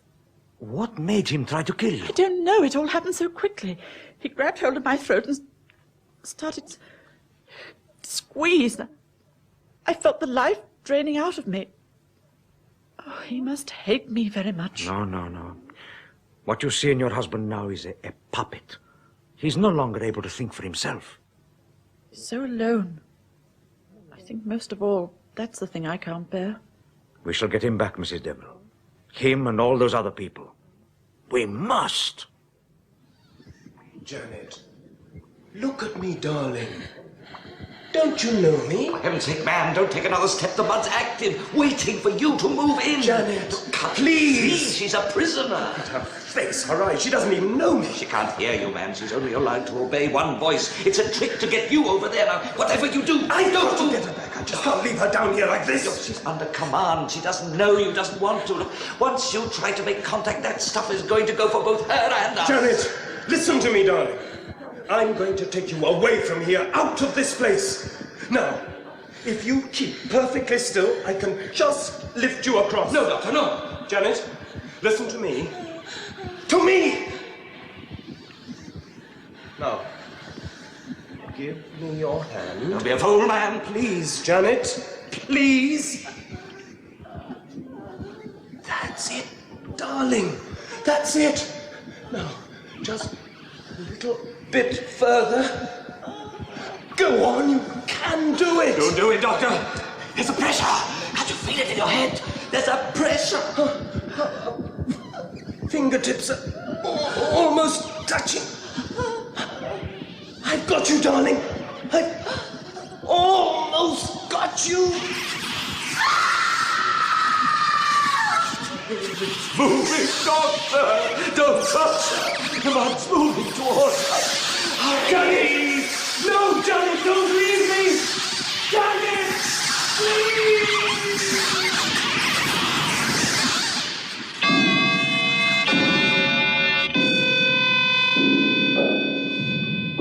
That was episode 6 of The Slide by Victor Pemberton, with Maurice Denham as Hugh Deverill, MP, and Roger Delgado as Joseph Gomez.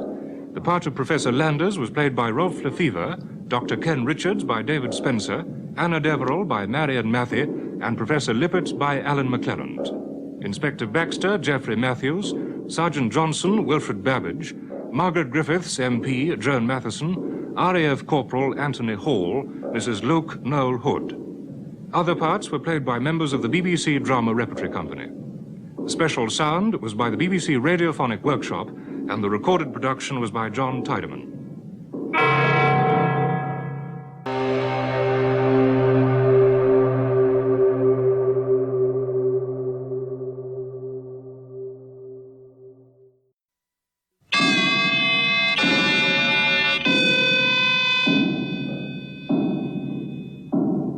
The Slide, a science fiction serial in 7 parts by Victor Pemberton, with Maurice Denham and Roger Delgado.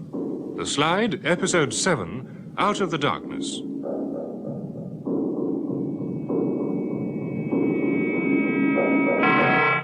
The lost people of Redlow Newtown are found hiding in the darkness of the sewer tunnels beneath the deserted streets.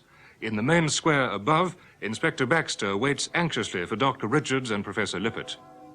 Any sign of them? No, sir, not yet. Just the 2 of them, you said. Lippert and the doctor. Is that right? Yes, sir. I've been listening for the last 2 hours, but I haven't heard a thing. Sounds dead down there. Trouble is, these sewers stretch for miles. Okay, Sarge. We'll give them another 10 minutes or so. Then we better go and get some kip. If they Yeah. want to risk their own necks, let them. I've had enough wondering about those tunnels down there. Anyway, it'll be sun up in a few minutes. I wish he'd pack that up. Sounds like a funeral dirge. We all have our own way of showing feeling, Sarge. The vicar's been in that church for 15 years. I reckon he's got the right to ring his bell if he wants. It's not feeling that's going to save this town, not now. Look at the place. Never think it was Tuesday morning, would you? Market day. More like a battlefield. They'll build again. If they get the chance. Well, they got to. They just have. Anyway, I'd sooner listen to his bell than hang on here in the silence. I think it's that scares me more than anything else. The silence. I'd give anything to hear the birds singing away in those trees again. Inspector! They're here! Well, quick, give him a hand. Come on now. Lift this. That's right. Come on. All right, I got you. That's it. Hold on now. Right, that's all right, Doctor? Give me your hand. I'll pull you up. Thank you. Come on now. That's it. There we go. Fresh air. Oh, thank Hey, goodness. you've been down there for hours. We were just about to give you up. It's taken us all our time to find a way out. By tonight, those tunnels are going to be choked with mud. What about Miss Marshall, Doc? Any signs? Yes. She's down there. What? Was there no way to get her out? She was cut off from us. We couldn't take the risk. I could have reached her. Oh, you tried to get any of those poor devils down there. The mud will get you just like So them. we just leave them all down there, old and young alike, to rot away until that stuff's ready for them. Is your conscience big enough to take that responsibility, Professor? Because mine isn't. Ken, we have no alternative. The only way we can help them now is to find some way to break through this influence or whatever it is that the mud has over them. You say them? Have you any idea how many? It's impossible to tell. 30, 40 maybe, even more. The sewers are crawling with them. They crouch in corners, hiding from us, guarded by their jailer, lost, dazed. And I felt so helpless, knowing they were there and not being able to do a thing for them. Well, I tell you this much, Professor. Somebody's got to, that's for sure. We've done all we can.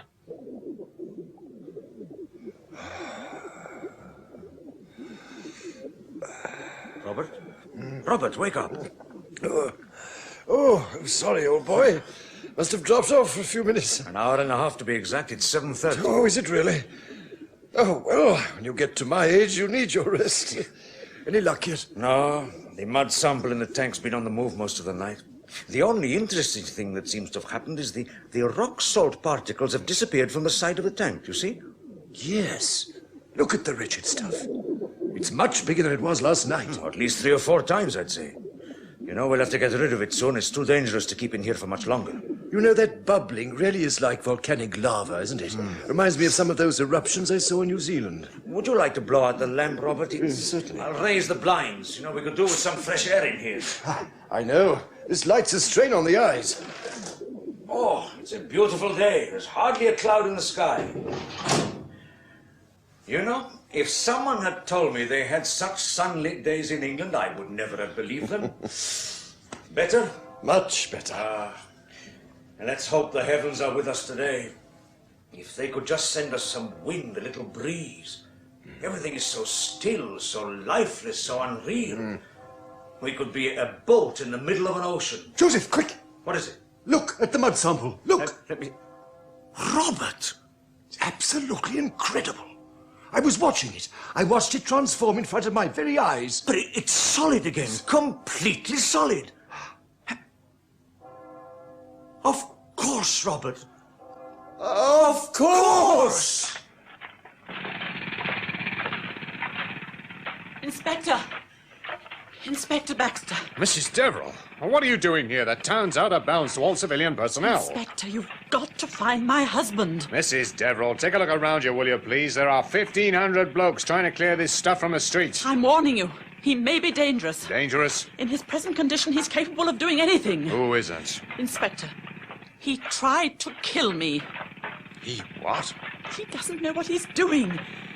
Don't you see, we can't hold him responsible for his actions. We've got to try and reach him before he does anything dangerous. When did this happen, please? Last night, just before 11. Then he ran out of the house. No idea where he was heading. None at all, but he took his car. He was no killer. He'd never want to harm me. There's something inside him that's pushing him to the borders of insanity, some evil force that's taken him over completely. Inspector, I beg you to get him back before it's too late.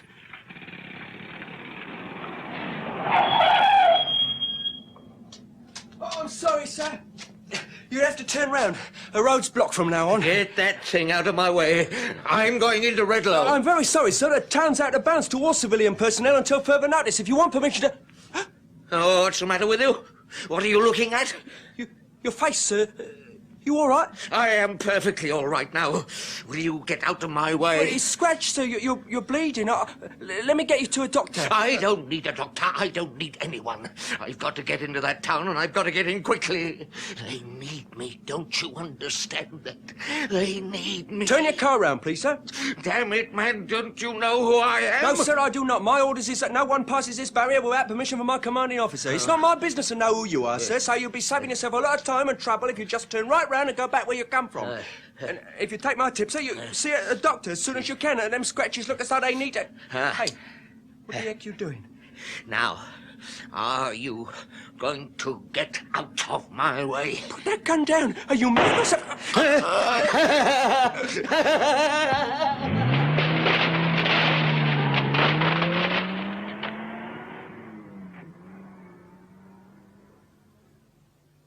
The sun, my friends, the sun! Don't you see the answer has been up there in the sky all the time? At last we know the real enemy of the mud. So what you're saying, Professor, is that during daylight, the mud is forming some sort of hard crust to protect itself from the heat of the sun? No, Miss Griffiths, not the heat. That's where we've been following the wrong course. The reason our own generated heat test failed. Here, let me show you what I mean on the blackboard. The light, the rays of the sun itself. Oh, yes, but what does it all mean? It means that somewhere in the solar system there's a filament of light capable of penetrating the mud's pores. Yes, but only when those pores are open, when they are breathing. And that's during the night. Precisely. That's the only time it is safe to shed its protective crust. Now, all through the night, this laboratory has been in darkness, except for one small oil lamp. We watched the organic movement in this small mud sample multiply beyond recognition.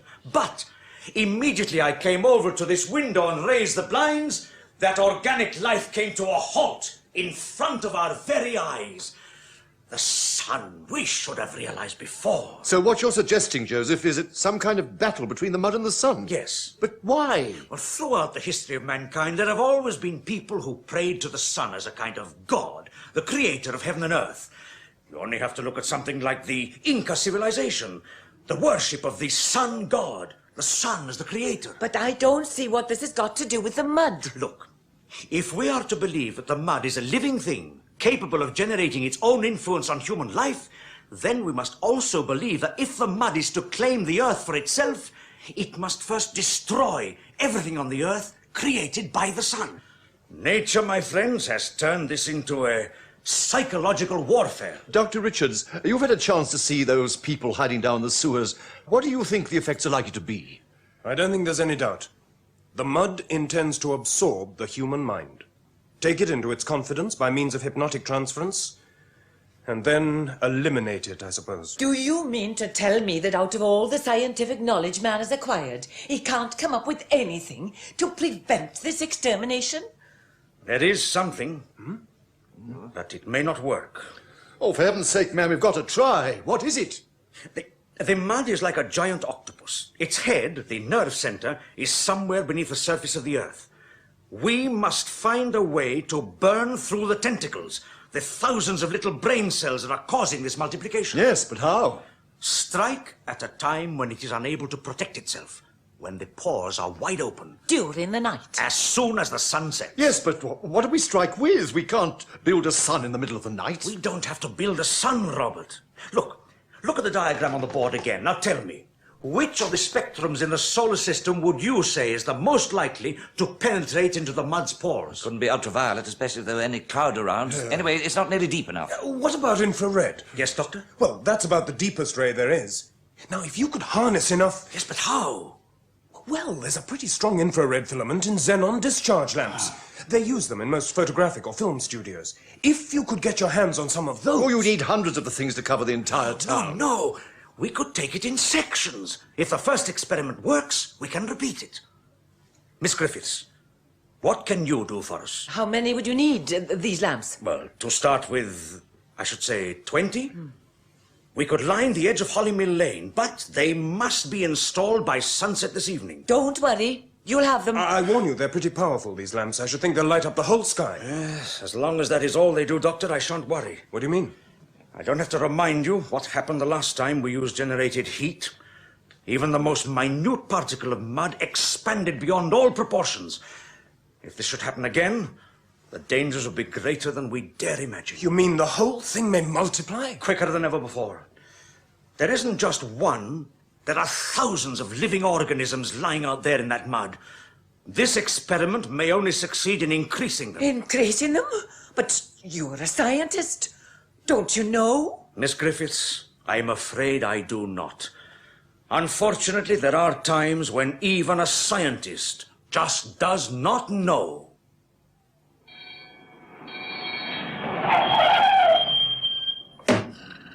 How is he? Not so good. Anyway, we've got a description. Deverill? Yes, it's him all right. His car smashed through that barrier like a bulldozer. I reckon you were right after all. He's trying to make it to those sewers. It's all right now, Corporal, old son. You just lie still. You're going to be all right. Have to get him before he gets there. He's going to them. Who's he going to, son? Who? He's going to them. Try and remember who it was. His face. His face. Better get him to hospital. He's lost quite a lot of blood. What was this he said about Deverill's face? Scratch marks all over. And there were some dead birds and things on the back seat of his car. We'll put out a general alarm to pick up Deverill, dead or alive. Dead or... Inspector, we can't do that. We don't have the authority to shoot to kill. You know that. Dead or alive, Sergeant, and that's an order. Murder.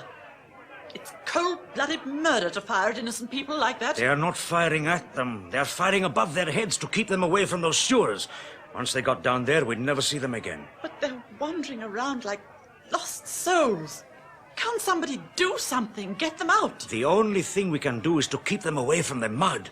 In their present state of hypnotic influence, if we try to touch one of them, there's no knowing what the shock might do. We dare not take the risk. It's all like a bad dream.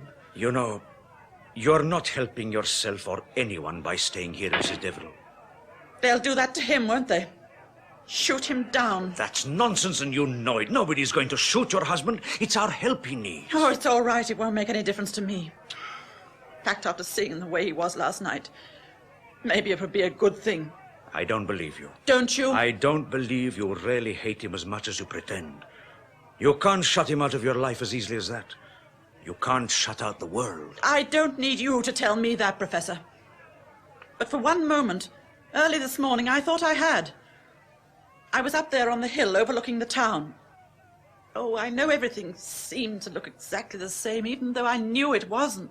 But there was a moment, one brief moment, when the world became a blur. It didn't exist anymore. People, places, things. And I was happy, very happy, alone in a vast wilderness. But soon I focused again and found it quite a shock to see I wasn't alone after all. The world was still there, but I wish it wasn't. Josef! Joseph! The RAF are sending in 3 lorries from Maidstone. They're coming through now. With the equipment? Enough lamps to cover the whole of Holly Mill Lane. The electricians say they must have at least 45 minutes to synchronize the entire circuit from Maidstone. Now, what time is it now? Exactly 5:30. The sun goes down at 6:38. Can we make it? 68 minutes. Gentlemen, those lamps go on at sunset, or the battle is lost.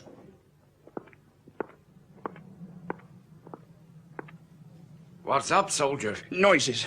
What sort of noises? Down there, the sewers. I don't know what those ginks are up to, but it's peculiar, like they're shuffling about or something. Whispering. Whispering? Yeah, give me a funny feeling, sort of unsettled.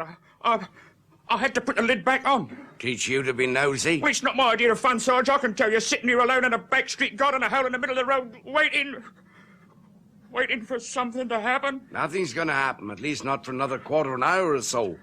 Once they get those lights on, then you could look for a few sparks. What? There he is again. What? Quick! Give me a hand with the lid!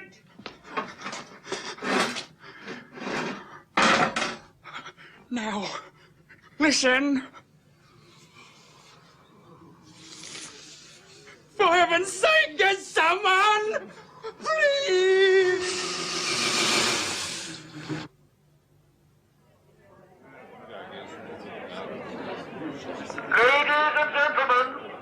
Ladies and gentlemen, may I have your attention, please?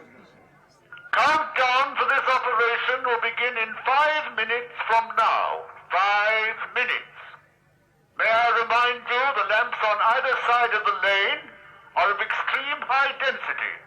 You should protect your eyes from the glare and keep well back from the experimental area. We rely on your cooperation. Thank you. Dr. Richards. Dr. Richards, is it true what they're saying? Mrs. Deverill, what's the matter? Are these lights going to kill the people down in the sewers? Mrs. Deverill. Tell me, I want to know. I don't know. I only wish I did. But how, in heaven's name, how? Well, Gomez seems to think that if the light does penetrate the mud's brain cells, it might do the same to the human mind. It's a chance we've got to take. And you mean to tell me that you, a doctor, are going to let them do it?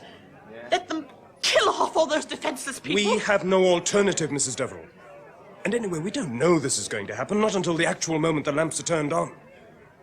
Look, my own fiancée, Janet, is down there. Do you think I wouldn't put a stop to this if I thought anything would happen? They say his face was scratched from top to bottom. Why, Doctor, why? What's happened to your husband, Mrs. Deverill? There's a tragic breakdown of resistance. Oh, he's a strong-willed man. But that's why one side of his brain is in direct conflict with the other. Like the meeting of two parts of a schizophrenic. One hand refuses to do what the other one wants it to. And unless we can stop it, the part of his mind controlled by the mud intends to destroy the other part. He's down there, somewhere, I know it. And all those other people who didn't ask for this. But if we want them back again, Mrs. Deverill, we have to kill that mud. You know that. 3 minutes to count down. Stand well back, please. Only 3 minutes to count down. Stand well back, please. What's happening, sir? Can't see a thing. So dark down there. I've got some matches. No. If they see a light, they'll probably scarper. Can't take any chances now. How long's this been going on? About half an hour, you said, didn't... Hello? What? He's gone. Well, who's gone? That soldier. He was here on guard duty. I hope he's not... Now I come to think of it, he was acting a bit funny himself. Any minute now, that sky's going to be lit up like a bomb. Hope the hell they know what they're doing. Reminds you of the Blitz, don't it? Shh! What is it? There's somebody there. Quick, lie on your stomach and don't say a word. They're coming out. Look at them. The whole lot, Inspector. We've got to do something. We've got to get hold of them. Stay where you are. Once they're out for good. Something's making them move out of there. But their faces. Look at their faces. Where are they going, Inspector? Where are they going? Josef, there are small cracks appearing in the surface of the road in the main square. The engineers have just told me. So we were right, eh? The middle of the circle. All 5 sides are going to meet. But what does that mean? It means, Miss Griffiths, that if we miss our chance tonight, all 5 banks of mud are going to become one. By morning, the whole town will be swamped. It'll give way like matchwood. But will we have time to stop the other overflows? Once we know the infrared can reach the nerve center of its brain, the growth will stop. But if it continues to move, even with the flood of light on it, then look out. Joseph! Mrs. Joseph, please, you've got to stop those lights. You've got to. And now, what are you If he turns them on, every one of those people down in the sewers are going to die. Mrs. Deverill, you are hysterical. Please get out of the way. If you kill the mud, you kill all those poor people with it. Professor, is this true? Of course it's true. Go on, tell them. Tell them what a murderer you are. Professor Gomez, I didn't know about this. Perhaps we better postpone the whole thing. You're too late. Look, the sun's almost gone.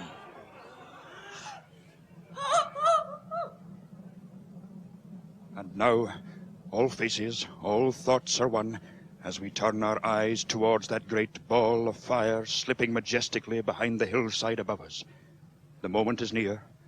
Figures turn to silhouettes as the deep red glow becomes twilight. The sun is gone. And now, the silence. Wait a minute! Something's happening out there! Yes! To the right of your picture, ladies and gentlemen! Someone has run out! He's in the middle of the mud overflow! Hugh! Oh, that damn fool Deverill, what's he doing out there?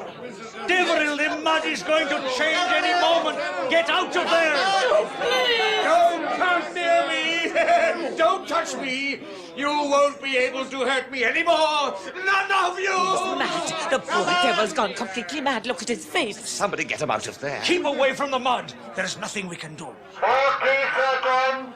Don't let them down. It's Josef.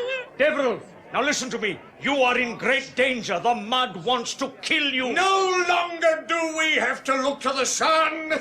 At last, we are being given the chance to destroy the evil created by man. A chance to destroy the evil that is in us, in you and me, and all of us who have allowed this corruption. Deverill, you've got to believe me. The mud is evil. The only thing it wants is your destruction. Somebody do something. We can't leave him out there to die. Can't go out there. It's too dangerous. The mud's not moving yet. Perhaps it's not going to. We can't take the chance. If we don't get those lamps on the moment the mud pours open, they'll close up immediately like an oyster. 20 seconds. Maggie, don't let them do it. Please don't let There's them do nothing it. we can do. What's he doing now? He's turned to the crowd. Man was never given the earth. He took it for himself. He used the sun to help him create his own lust for power, his greed, his evil. But now we are free to think for ourselves. We can destroy this evil right here and now. You and me! No, Deverill, no! Follow me! Follow me off this path of corruption!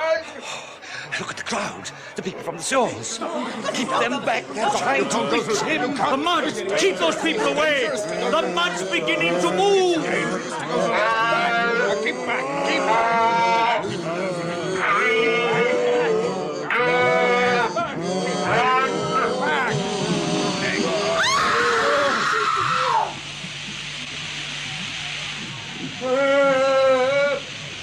My eyes! Take the light off my eyes! I can't see!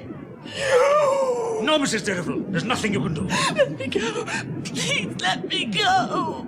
The mud's giving way. He's going to be pulled under. Please, somebody do something. Somebody do something.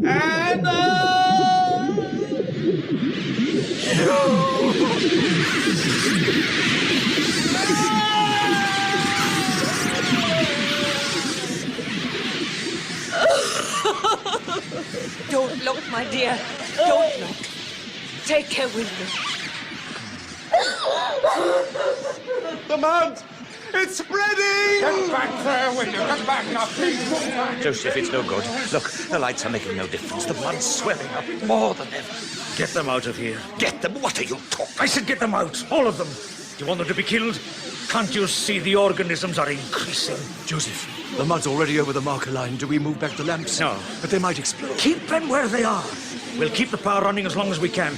Get a party of men down here. For the time being, we can divert the flow. It's happening, isn't it? The light really is multiplying the mud's organisms. Unless we can block the flow, there's no doubt that within 2 or 3 hours they're going to meet right in the center of the town. And for heaven's sake, why doesn't somebody turn off those lamps? No! Joseph, look! Something's happening! What's that red glow at the other end? Don't you see? It's burning. The whole lot's catching fire all the way along. Look at the marker line. The mud's shriveling out. Oh, it's horrible. Horrible.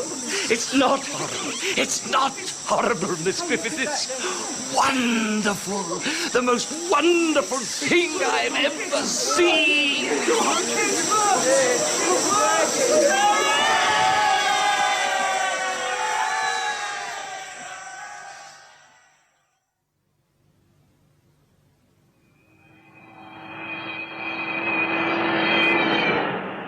Well, thank heavens we got those poor people from the sewers in time. If those people in the crowd hadn't stopped them, we were lucky, that's all. Oh, do you think so, sir? What do you mean, Inspector? Well, I was just looking round, that's all. Somehow I don't feel very lucky. It's funny, isn't it? When you think what difference a few days can make to your life. Oh, I've no doubt once they've got rid of the rest of the mud, they'll soon put this town together again. And I'll never feel the same when I walk through those streets again. I must say I'm looking forward to hearing those birds sing again. Yes, and I intend to be a sun worshipper for the rest of my life. Well, Doctor, how's Miss Marshall? I've sent her back to hospital. If she stays there this time, I think she'll pull through. I was terrified when I saw her trying to reach the mud. She was fighting like a maniac to get there. Yes. You see, when the infrared finally penetrated the mud's nerve center, this immediately snapped the hypnotic influence over the human brain. The sudden release of energy on these people must have been tremendous. And Deverill? I'm afraid not. We were too late. Is all this ever going to happen again, Professor? Well, if you mean are we likely to have another earthquake, young man, I suggest you ask Mother Nature. She always seems to have a little something tucked up her sleeve. Oh, I have no doubt. We shall go on dropping our bombs and fighting each other. But when Nature's tired of all this, I can assure you she knows exactly when to show her disapproval.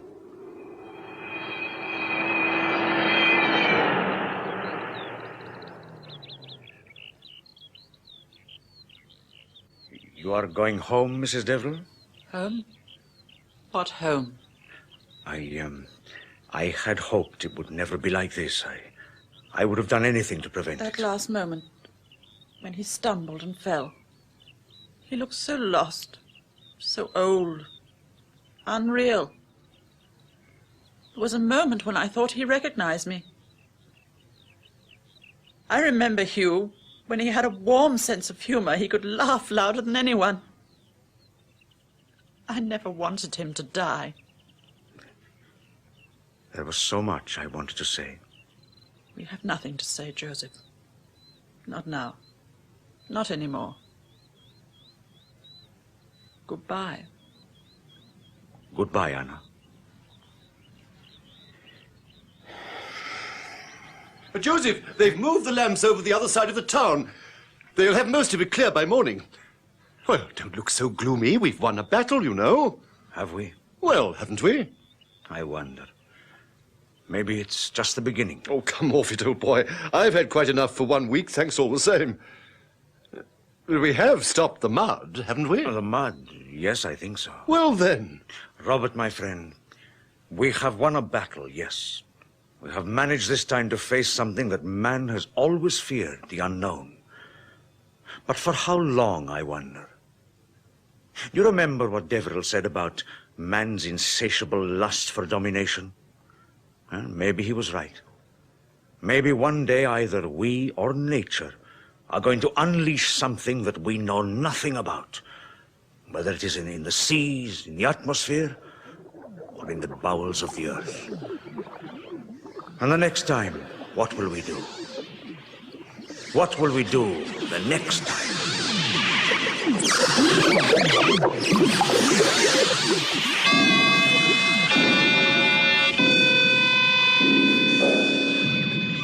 That was the 7th and final episode of The Slide by Victor Pemberton, with Maurice Denham as Hugh Deverill, MP, and Roger Delgado as Josef Gomez. The part of Professor Landers was played by Rolf Lefebvre, Dr. Ken Richards by David Spenser, Anna Deverill by Marion Mathie, and Professor Lippert by Allan McClelland. Inspector Baxter, Geoffrey Matthews, Sergeant Johnson, Wilfred Babbage, RAF Corporal, Anthony Hall, Margaret Griffiths, MP, Joan Matheson, TV interviewer Henry Stamper. Other parts were played by members of the BBC Drama Repertory Company. The special sound was by the BBC Radiophonic Workshop, and the recorded production was by John Tydeman.